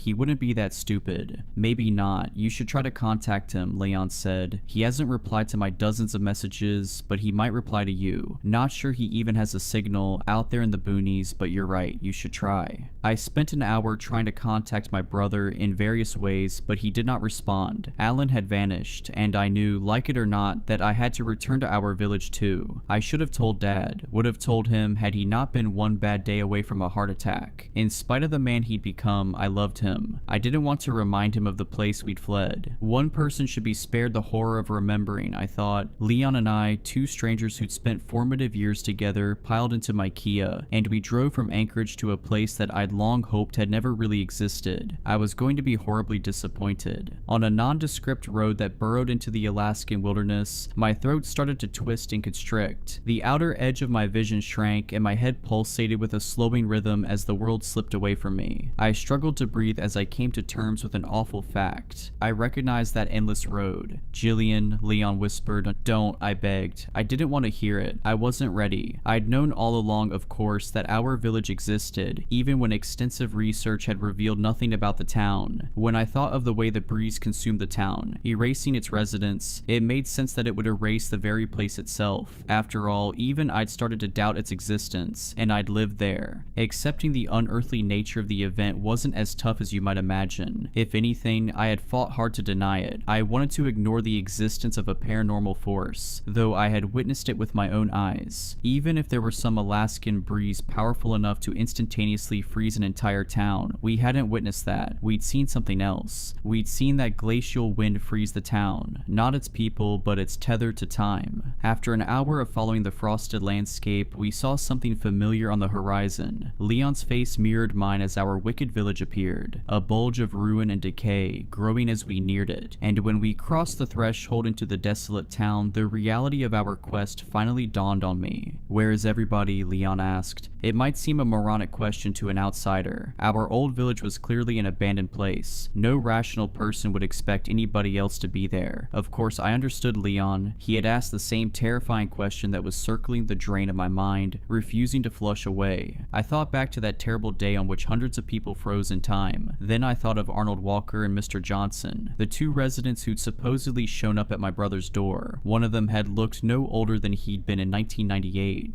Time resumed. I finally mumbled. Yes, but where did everybody go? My childhood friend asked. I didn't have an answer, neither did my brother, and that was why he'd come here. That's not the real reason, I thought. He was hoping to find her. I rolled onto my old street, noting that the trees swayed in the wind and birds flew overhead, signs that time was flowing. I wondered whether others had fled in the same fashion as Arnold and Mr. Johnson. I even allowed my heart to soar a little as I considered that my mother might have freed herself, might have found Dad in Anchorage, might be wondering where Alan and I had gone. However, I knew that not to be the case. Mum had not arrived at my door, and there had been no national news coverage about people emerging from a town that didn't exist. There had only been an old, half-butchered man and a quiet boy. Both were gone, and I had questions about the nature of their escape from our hometown, given my brother's ominous message to Leon. Something was still dreadfully wrong with our village. 26 years had not changed that. The people of the village had not disappeared disappeared into the sunset. Whatever had happened to them, I knew it wasn't good, possibly worse than what happened to Arnold Walker and Mr. Johnson. I pulled onto the driveway of my childhood home, gently trundling over cracked asphalt. Weeds squirmed through the wounds of the suburb as nature sought to erase my childhood from existence. There was no need for that, of course. The wind of 1998 and whatever secrets it held had already done a fine job of wiping my hometown from reality. "Do you think he's come here?" Leon asked as I turned off the engine. "Yes, we both know who he wanted to find," I said. My childhood friend nodded, and we both somberly climbed out of the vehicle. The village was colder than I remembered. For a mid-afternoon day in late May, it was unseasonably chilly. Alaska, for the most part, is not the Arctic hellscape that many people imagine. Not in all parts of the state anyhow, and certainly not in late spring. The air also felt stale. It carried the stench of evil, and it seemed to be tinged with frost, as if that demonic breeze were still lingering in the air, nearly 3 decades later. I knocked on the rotten front door, surprised that it did not break with a slight rap of my hand. "Alan," I yelled, "it's Jillian." My brother did not respond, but I wasn't concerned. If he had been there and Mum hadn't, then he wouldn't have wanted to stay. I wanted to use that as an excuse to turn around and leave. I already assumed that my mother wouldn't be there, but another part of me knew that my assumption was more of a wish. In a similar way, I had been secretly glad to find nobody in the town. There was only one person I hoped to find in my old village, and that was Alan. I was terrified by the prospect of finding anything else. "Jill," Leon started softly, "come on, we have to do it." "Do we?" I asked. "This was a mistake. We should turn around, we dash." "I agree," Leon sharply interjected, "but we have to find your brother, and when we do, we'll convince him to come back with us. We'll convince him to leave this place behind too." "Why did you come to see me, Leon?" I asked. "You could have ignored my brother's message. You could have pretended none of this had ever happened. That's what you did when you started ignoring my letters, isn't it?" "I deeply regretted that for years, Jill," he said softly. "You were my best friend. You were more than that. We were just kids, but I loved you. I have not made another connection like ours, not even in my adult life." "I know," I replied. "I loved you too, Leon. That's why it hurt when you let our bond peter out. If you cut me off from the start, I would have understood, but it just felt like you'd stopped caring." "Never. I just lost the strength to bear that trauma," he explained. "Every letter was a reminder, and that's why I came to your door. That's why I didn't ignore what your brother said. I didn't want something to happen to him. You lost your mother. I didn't want you to lose him too." "We all lost things," I sniffled. "You lost more than me. I just don't understand why you'd come back. Why my brother would come back. I don't even understand why I've come back." "We never really left this place, did we?" Leon asked. "Not in our minds. Even though it doesn't exist in the eyes of the outside world, it never left us. Never let go. Arnold Walker and Mr. Johnson lured Alan back. And he lured us back." "That's an unsettling way of looking at it," I timidly replied. "It's the only way I've been able to look at it," he said. "Whatever claimed this place, it remembered us, and it made sure we remembered it. Not that it would be easy to forget. For years I thought I'd lost my mind, but after talking to you and Alan, I'm not so sure. I find it hard to believe that we'd have experienced a shared delusion. No, it all really happened, and the memory replays in my mind every day. I'll never get rid of it." "Dad seemed to do a good job of erasing this place from his mind," I said. I knew that wasn't true, of course. He had never forgotten. That was made apparent by his deterioration. Alan and I had a close relationship with our father before we left that village. Afterwards, he changed. We all changed. Losing Mum had fractured the family, but there was more to it than that. I started to consider that Leon might be right. Perhaps the frost hadn't ensnared the two of us, but it had certainly bitten us. "Do you want me to do it?" Leon eventually asked. I wanted to be courageous enough to open the door, but I wasn't. I nodded meekly and stepped aside, allowing my childhood friend the nightmarish task of facing whatever lay within my old home. He pushed the door handle down, expecting the house to be unlocked, but it wouldn't budge. "Shall we try the back?" I asked. Leon backed up. I quickly realized what he was planning to do, and I opened my mouth to utter a protest. My hulking friend had charged before I spoke a single word, however, and he hurled his body into the door. It quivered in its frame but did not give. "Leon," I cried, "what are you doing?" "Well, I don't suppose you have the key," he panted, massaging his shoulder. I held up my hands. "Look, let's just..." My friend rushed forwards again, and the result was the same. This time, however, Leon released a groan of pain, clutching his arm a little more tightly. You're going to hurt yourself, I said. Let's take it in turns to kick the door. That'll work better and it won't cripple either of us. Leon nodded and the two of us firmly booted the door near the handle. The wood quaked and it only took a few attacks for the door to splinter around the lock. The frame splayed inwards and the metal mechanism fell loose. Whoops, that worked a little too well, Leon laughed. He led the way into my childhood home, which looked unlike the street outside, the same as I remembered, the same as it had looked on the day I left. There were no shoes left by the door, no muddy prints on the carpet, no indication whatsoever that my brother had visited our old home, which I'd gathered when the front door had been locked. But this was not a relief. I knew in my gut that Alan would have gone there first. He never made it home. Leon shivered. This place feels cold. Frozen, I corrected. Frozen in time. Is it safe for us to be here, he asked. What if we end up like the others? It's a bit late to ask that now, I replied. The breeze passed long ago. This just seems to be the horror it left behind. Leon accepted my suggestion, then he wandered over to the staircase. My friend took one step before halting in place. For a haunting moment, I believed that he had been frozen in time too. I believed that I'd been wrong and the frost had come for us. But I quickly realized that my friend was still moving, still twitching. He was frozen by fear, not a supernatural gale. There's someone in the bathroom, Leon wheezed. With physical dread in every inch of my body, I joined my friend and looked up. Artificial light spilled beneath the bathroom door onto the dark landing. There might not be anyone in there, I shakily said. Jillian, this is an abandoned town. There is no electricity. Your house is still frozen in time, and it froze with the bathroom light left on. Somebody must have been...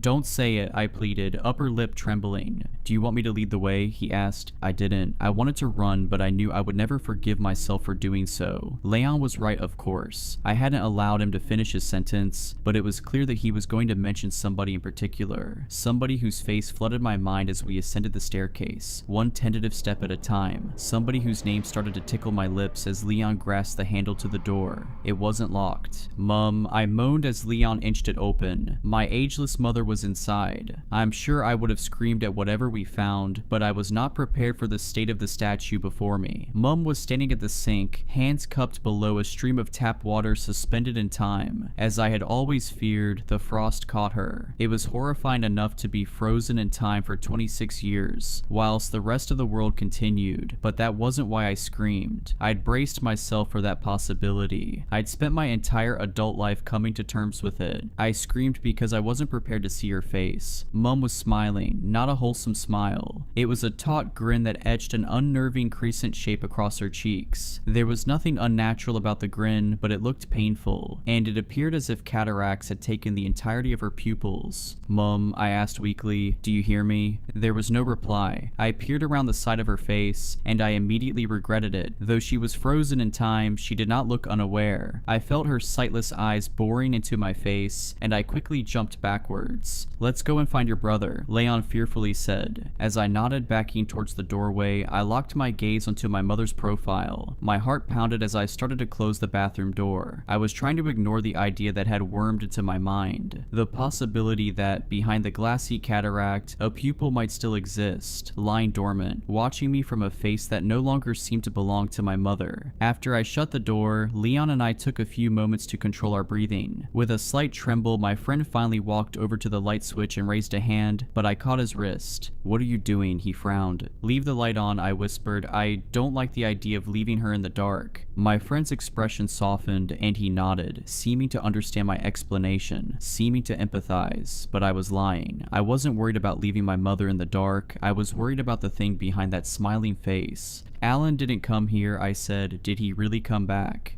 You read the message, Jillian, Leon replied. I know, but... I sighed. I know. He might not have come to the house, my friend suggested. This is the first place he would have visited, I said. If Mum weren't here, he wouldn't have returned. Well, let's look around, Leon urged. You never know. We might find something else. Something to help your mother, perhaps. You saw her face, I whispered. She looked far past help.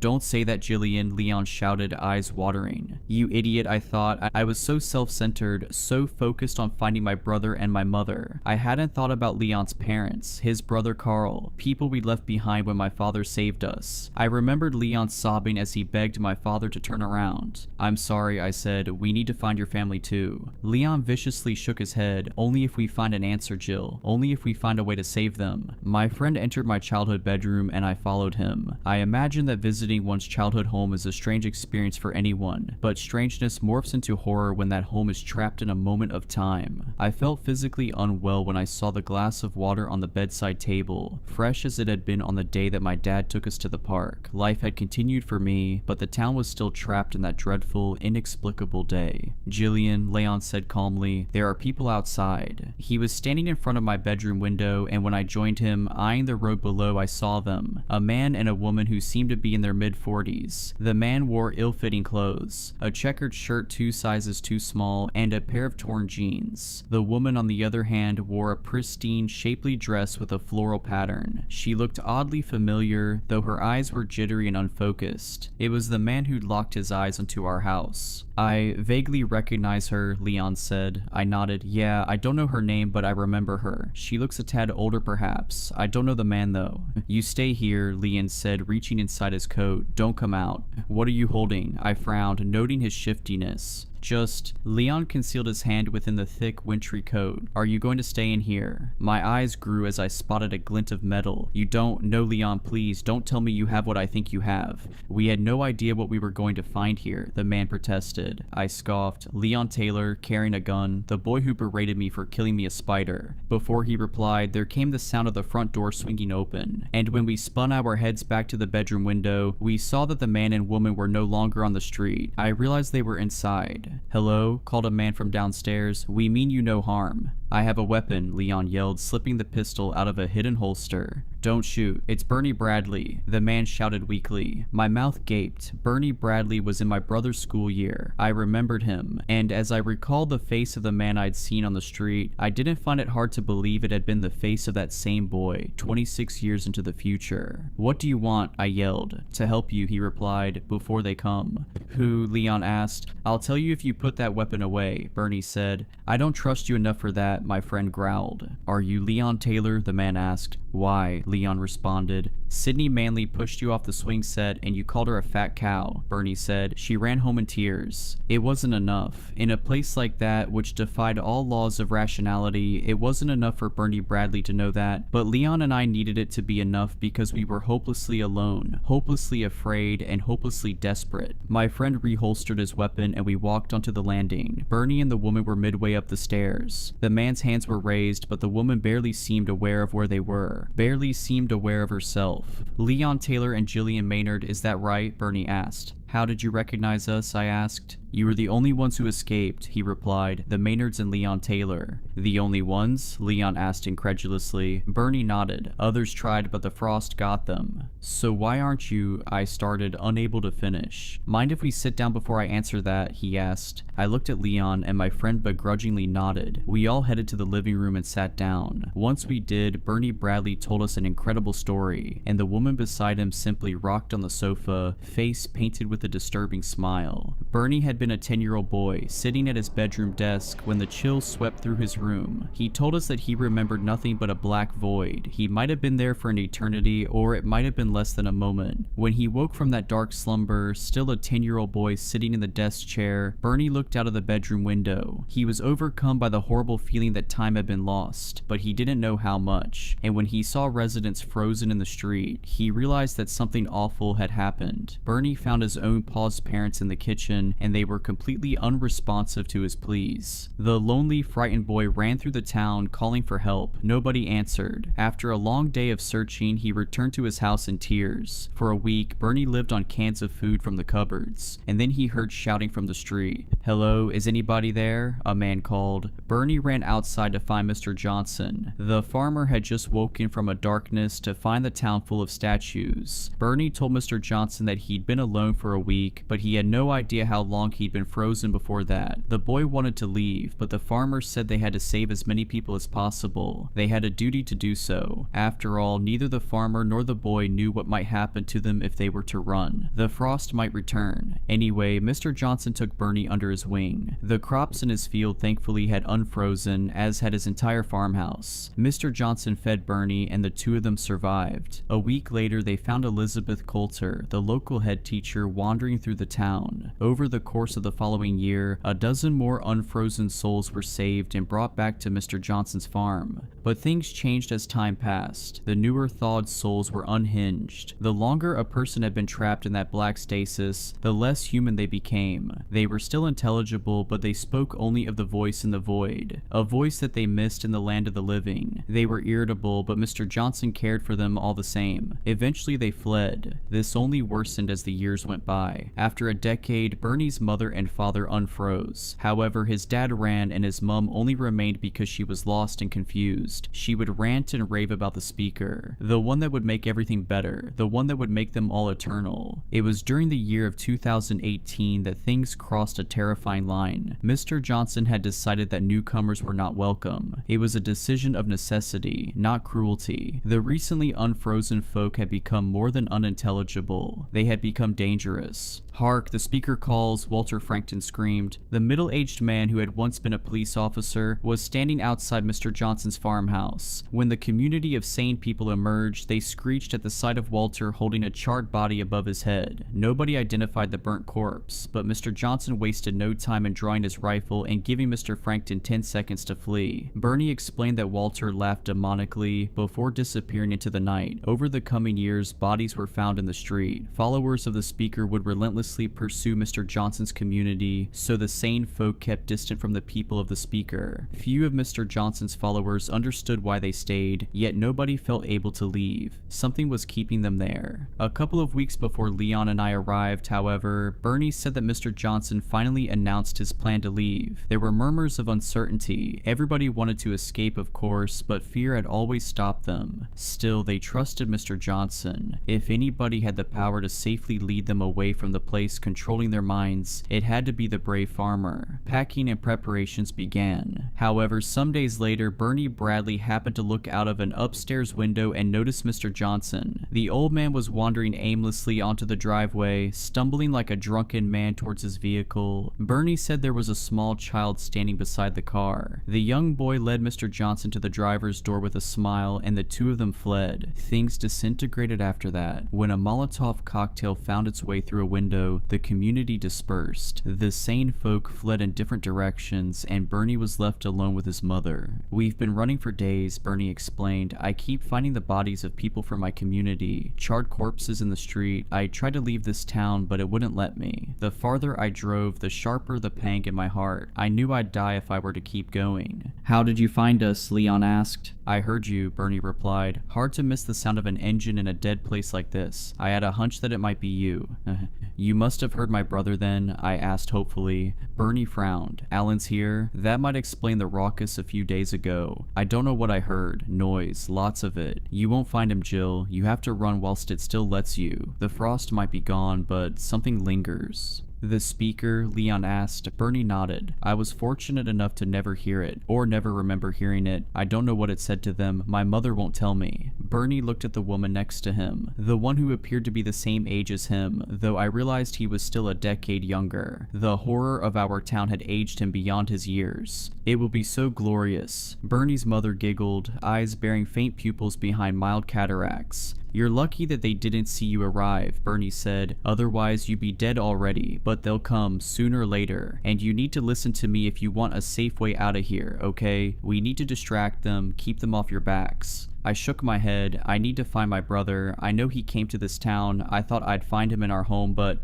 "Walter wanted him," Bernie's mother hissed. The woman stopped rocking, stopped smiling, and her head snapped to face me with such eerie speed that I thought it might entirely disconnect from her neck. Bernie quivered, seemingly just as horrified by his mother's words as the rest of us. "Mother?" he asked. "Walter wanted him. Walter wanted him. Walter wanted him." The woman laughed, taunting me. "What does she mean?" I sobbed. "Does Walter Frankton have my brother?" Bernie's face whitened. "If he does, your brother's either been flayed or charred." "Christ, Bernie," Leon replied. I sniffled. "I won't leave until I know." "He's already dead," Bernie bluntly said. "We don't know that," I cried. I thought the others were sitting in stunned silence because I'd spoken so assertively. However, as I calmed my breathing and the throbbing sensation sensation in my ears quietened, I heard it too. The sound of laughing voices. Bernie's mother strained a smile broadly. She looked as pained as my mother, but grateful for the privilege of the discomfort. "You don't want to see this. We'll head through the back. Do not look at the street," Bernie hoarsely pleaded as I rose. But I was already running to the door. I flung it open and started to run down the path, with Leon and Bernie in tow. Then my eyes met the mob spilling beyond the end of the street. The crowd easily numbered 100 people, and each face wore a terrible smile, eyes glassy yet all-seeing. There was a man shuffling from the crowd towards me like a terrified toddler taking its first steps. I tried to blot his face from my mind. I didn't want to see it, though it was too late for that. I'd seen everything the moment I faced the crowd. Eventually I fell to my knees and howled as I embraced the truth. The shuffling man who had been flayed alive was my brother. Alan reached towards me with an outstretched hand, weakly shouting something before toppling forwards. He was reduced to a motionless heap on the road. "Jill," Leon cried again, rushing to me. "We have to go."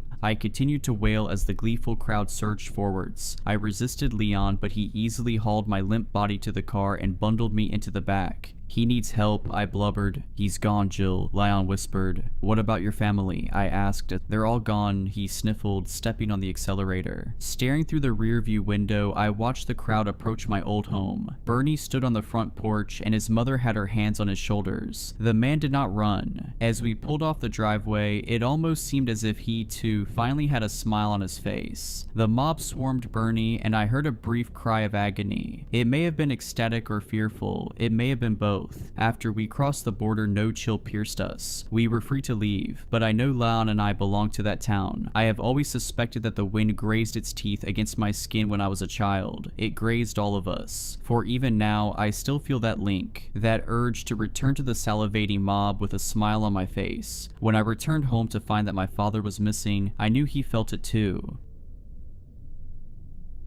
On November 20th, 2018, Clark County Fire Department personnel responded to a blaze at a remote location in the Mojave Desert. Upon arrival, they noted that the burning building was an abandoned train depot. Once the fire was contained, they noted several irregularities in the ashes. Although the fire had destroyed the building far beyond any hope of repair, hundreds of personal items scattered across the floor were undamaged. These items included purses, glasses, personal identification cards, dog collars, laptops, cell phones, coats, jackets, pagers, backpacks, hygiene supplies, hats, tools, and much more. The items spanned multiple decades in terms of manufacturing date. Some of the items were tools and implements dating back centuries. No items could be linked to the others. Approximately 350 human bones were discovered under the floor, arranged in what law enforcement later described as a ritualistic array. Chief among these irregularities was a large skeleton that exhibited what the coroner described as unnatural proportions. One redacted report suggests that the skeleton possessed structures similar to wings. The most surprising discovery, however, was a middle-aged man weeping among the ruins. He introduced himself as David and apologized for burning the depot down. "It didn't have to be done," he allegedly stated, "but I still had to do it." He was detained and arrested for suspicion of arson and homicide. The homicide charges were later dropped when testing indicated that the human bones were a minimum of 300 years old. The arson charges were successful. Based on the details of his testimony and his clearly unstable mental state, however, the suspect was sentenced to a secure mental health facility where he spent 4 years before undercover personnel discovered him, at which point he was transferred to AHHNASCU.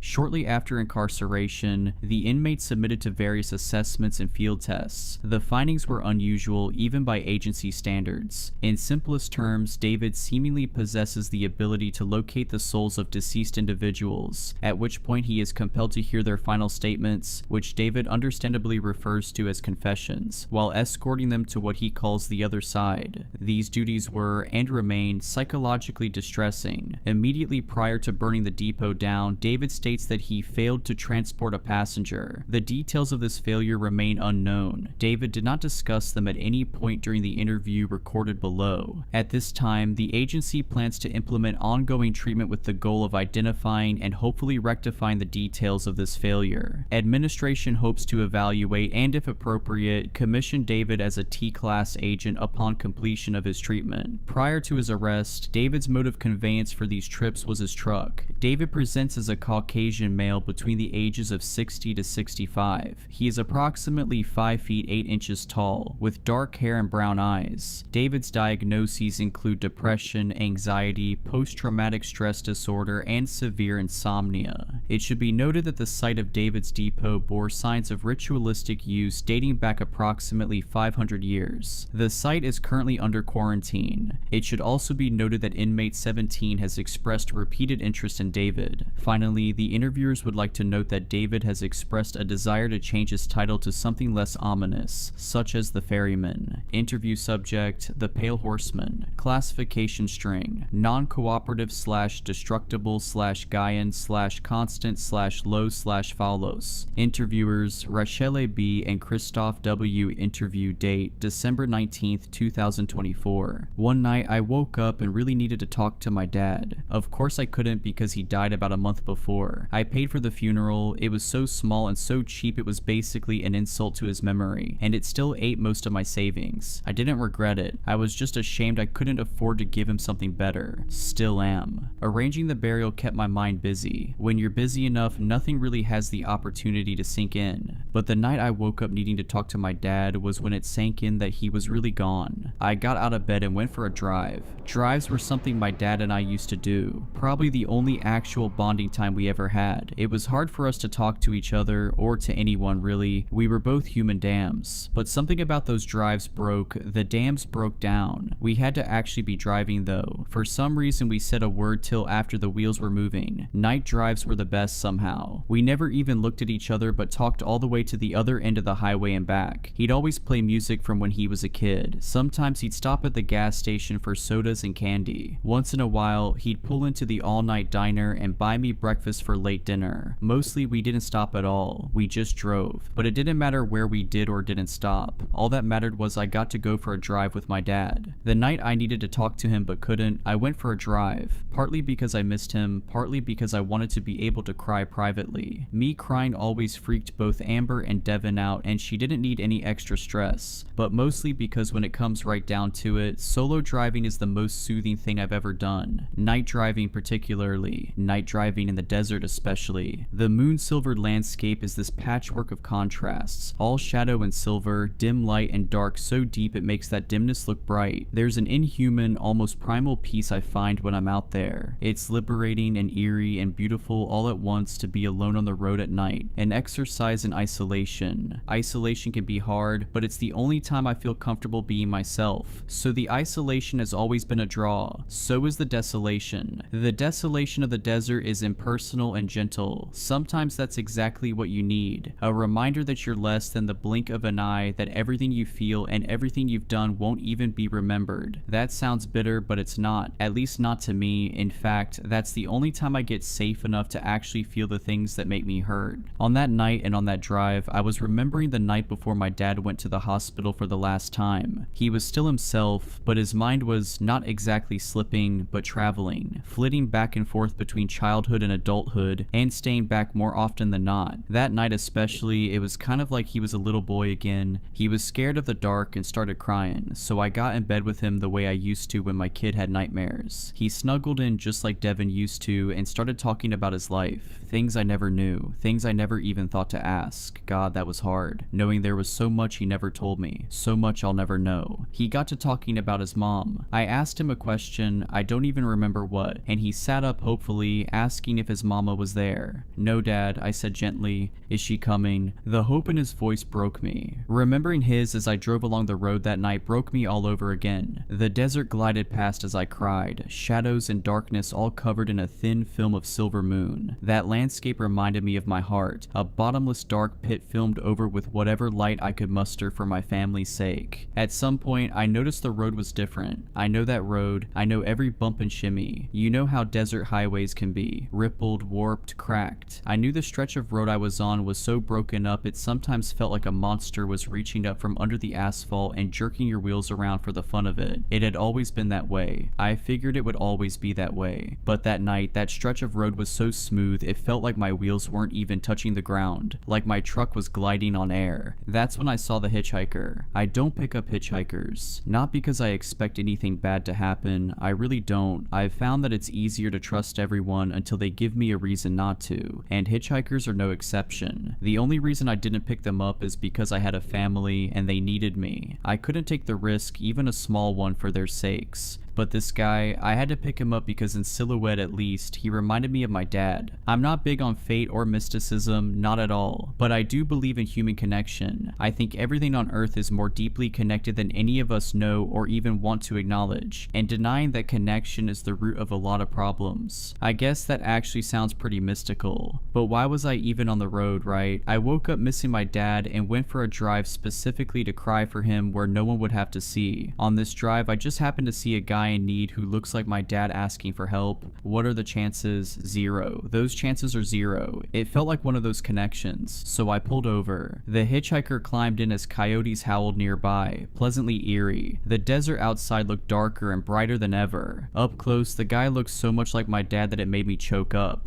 I managed to ask, "Where you headed?" "We'll know when we see it." It was my dad's voice. Chills exploded. For a second, I thought I was going to scream. Instead, I flicked on the cab light, but the hitchhiker flicked it right back off. "David," he said, "I need you to hear everything I never told you." Dad, I remembered the way he'd said mama on his last night at home. That's what my voice reminded me of. "Where's my mama? Is she here? Mama, are you here? Daddy, are you here?" He didn't answer, but of course he didn't. He couldn't because the wheels weren't moving yet. I put the truck in gear and started driving on that road so smooth it felt like my wheels were touching nothing but air. Once we were at speed, my dad started talking. "I loved my mom," he said. "She did so much for me, more than I could ever do for her. I did everything I could. I went hunting out in the hills for food, set traps and checked them every day with my old hound dog. I miss him." He wiped his eyes. "But my mom, my mama, I helped her clean and make dinner, tried to do all my chores without being asked. She was the best, David, just the best. I'd give so much for you to know her. She'd have loved you. I think she would have showed me how to love you better than I did. Reminded me that it's not weak to love well, that not loving well is the weakness. I adored her, David. I wanted to grow up be like her." He sighed. "Instead, I grew up to be like my dad. That's not bad. He wasn't a bad man. He just was how he was, just like me. You'll know how he was because you know how I was. Always telling you how you did this or that or said that wrong. I did that because I saw what he did to me. And you know, it taught me to apply myself. Taught me to learn fast, to do everything on my own, to hold everything together even when I didn't know how to hold myself together. I saw what that did to him. I recognized that it did the same to me, and I know it's the same for you. I'm sorry." He wiped his eyes again. "I wasn't sure I wanted children, but back then you didn't really get a say. It was just what you did, so I did it. But I was worried, David. I was scared, but I couldn't admit that. My dad taught me not to get scared, but even though I couldn't admit it, I was scared right up till the second you were born. And when I saw you, the most beautiful baby boy that ever was, I was still scared, but I was so happy. When I held you, the world got brighter than bright. I promised you and myself that I'd give you the whole bright world, that I'd be as good a dad to you as my mama was to me. I wanted to. David, I wanted to more than I ever wanted anything, but I couldn't figure out how. I wanted to speak so badly. I felt my dam coming down, but it was still holding, and my dad's was broken in a way nothing had ever been broken, so I kept my mouth shut. I couldn't even say I love you when you started getting bigger, not because I didn't. I did, I do, more than I ever showed and more than you'll ever know. I was just so afraid I'd say it wrong. I was afraid I was doing everything wrong. I started believing I was doing everything wrong. I started feeling you'd be better off if I wasn't too involved, the way I'd have probably been better off if my own dad hadn't been too involved. I didn't think it, not like that, I just felt it. To be as good a dad as my mom was a mom took something I didn't have, something I didn't know how to get.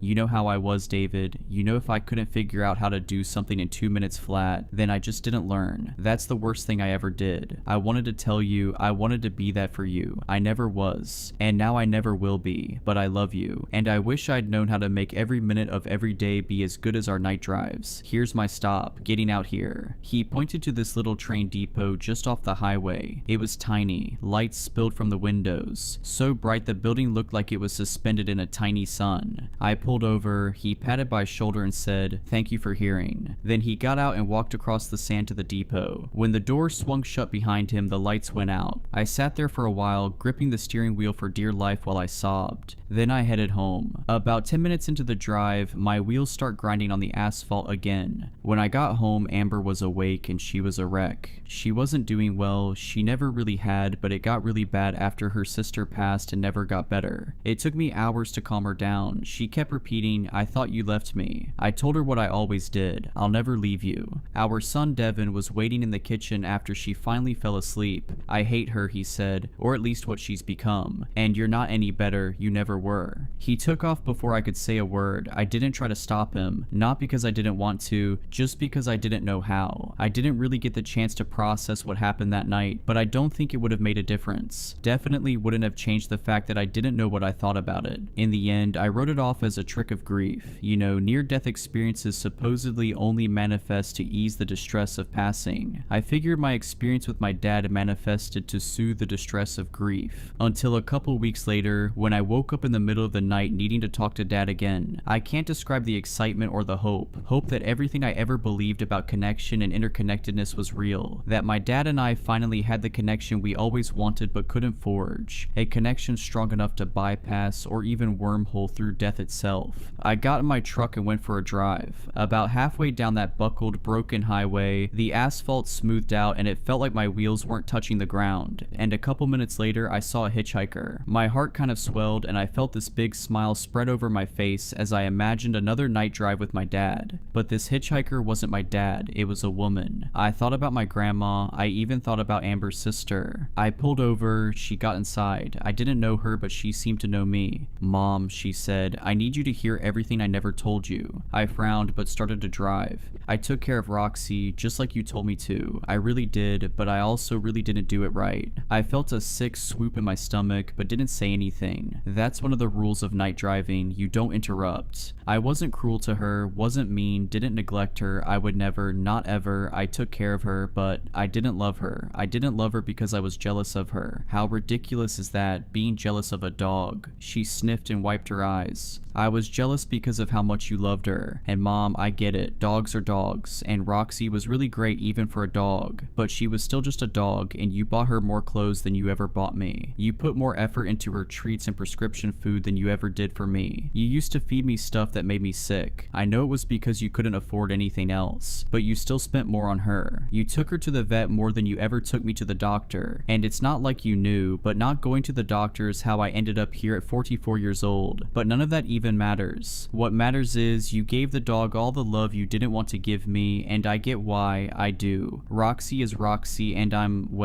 me." Her face crumpled and she wiped her eyes again. I tried to overcome those feelings because they were so ugly and so stupid. Who gets jealous of a dog, especially such a good one? People like me, I guess. I tried to overcome it. I tried to kill the jealousy, but I couldn't. And you know what? That dog loved me anyway. As much as she loved you, as much as I loved you. Hell, sometimes I think she loved me more. Why do children and dogs have to love as deeply as they do? I always wondered that. It's not fair. It's not fair. She released a shaky breath. You know, Roxy wasn't allowed to sleep on my bed. That was a big no-no and she knew it, but sometimes I'd wake up crying or I'd have a panic attack, and she'd jump up and nuzzle me until I calmed down. Then I'd put her back on the floor. She uttered a sob. Why did I do that? Why? All she wanted was for me to love her back, and she was so easy to love too. I still couldn't do it. She died on a Tuesday morning before work. It was winter. She didn't want to get up. I thought she just didn't want to go outside because of the snow, so I forced her. But she wasn't being a brat. She was in heart failure and the stress of walking in the snow. Oh my god, Mom. She crawled into my lap and died there. If I hadn't made her go outside, she wouldn't have died like that. Not in the lap of someone who never let her on the bed unless they got something out of it. She laughed, then sobbed again. If someone gave me the choice, I would burn in hell for an eternity of eternities if it meant I could go back to give her the life she deserved from me. Sometimes I wonder if you ever felt the same way about me, Mom. I don't know what would be worse. If you didn't or if you did. Here's my stop. Let me out here. Thank you for hearing. Just off the highway, the train depot shimmered into bright, blinding being. The lady got out and trudged across the sand. Maybe it was wishful thinking, but when the door swung open, I saw the silhouette of a little dog in the doorway, tail wagging a million miles a minute. When I got home, it was almost dawn and Devin was having a breakdown in the front yard. Amber was trying to calm him down. When I pulled up, she ran over and started raging at me about everything and nothing. I sent her inside to rest and took over. Devin was coming down off something and I could tell it was a rough landing. It happened a lot, every couple months at least. It used to make me angry, but I didn't have it in me to be angry anymore. Even if that wasn't strictly true, my anger only ever made things worse. Both Devin and Amber had plenty to be angry about without me adding to it, so I shut the anger down and sat on the grass with him. Devin started talking. I tried to listen, but it was hard. My mind was going as fast as that little dog's tail, a million miles an hour, only these weren't happy miles. All I could think is how pointless it all was, how this life was all I had and all my kid would ever have if he was lucky. Not for the first time, I felt like I'd cursed my kid. In a good month, I could afford to give him half of what he needed and none of what he deserved. What kind of life is that? How crappy is it to love someone so much that you'd kill or die to make them happy, but to never have the chance to do either? This is all he gets, I thought. This is all any of us get. What's the point? A few nights later, I again woke up needing to talk to my dad. I got in the truck and drove along that rutted, broken highway until it turned so smooth it felt like my wheels were running along the air. A few minutes later, I saw an impossibly small hitchhiker waiting on the side of the road. I pulled over. This tiny little boy climbed in. He looked so sick and he was so small I had to help him. "Daddy," he said, "I need you to hear everything I never told you." I started driving. I wanted to meet my baby sister. I tried to hold on to see her just like you asked. I tried to be strong, but I wasn't. I'm sorry I couldn't hold on anymore. I was too tired, Daddy. I'm sorry. I'm sorry I kept making you and Mommy cry. His lip trembled. He looked out the window at the wide pale moon and the silver dark desert. "Are you going to forget me, since you have a new baby now?" I started crying too. "Please don't forget me. I won't ever forget you. I won't forget Mommy singing to me and holding my hands when I was in the hospital. I won't forget when you were crying in the garage. I was scared because you never cry, but then you hugged me and said I was brave, and you were only crying because you were happy I was so brave. I won't forget that, Daddy. I'm sorry I made you cry all the time. I'm glad you'll have a new baby to make you smile. Just don't forget me when you smile. And please don't cry when you remember me. Please just smile. I think I need to get out here. Thank you for hearing." The depot shimmered just off the highway, brighter and soft. "Can you walk with me, Daddy? I know you can't go in, but I'm scared of the dark." I got out first, then helped him down onto the ground. He squeezed my hand as we walked across the sand. "Is it going to hurt?"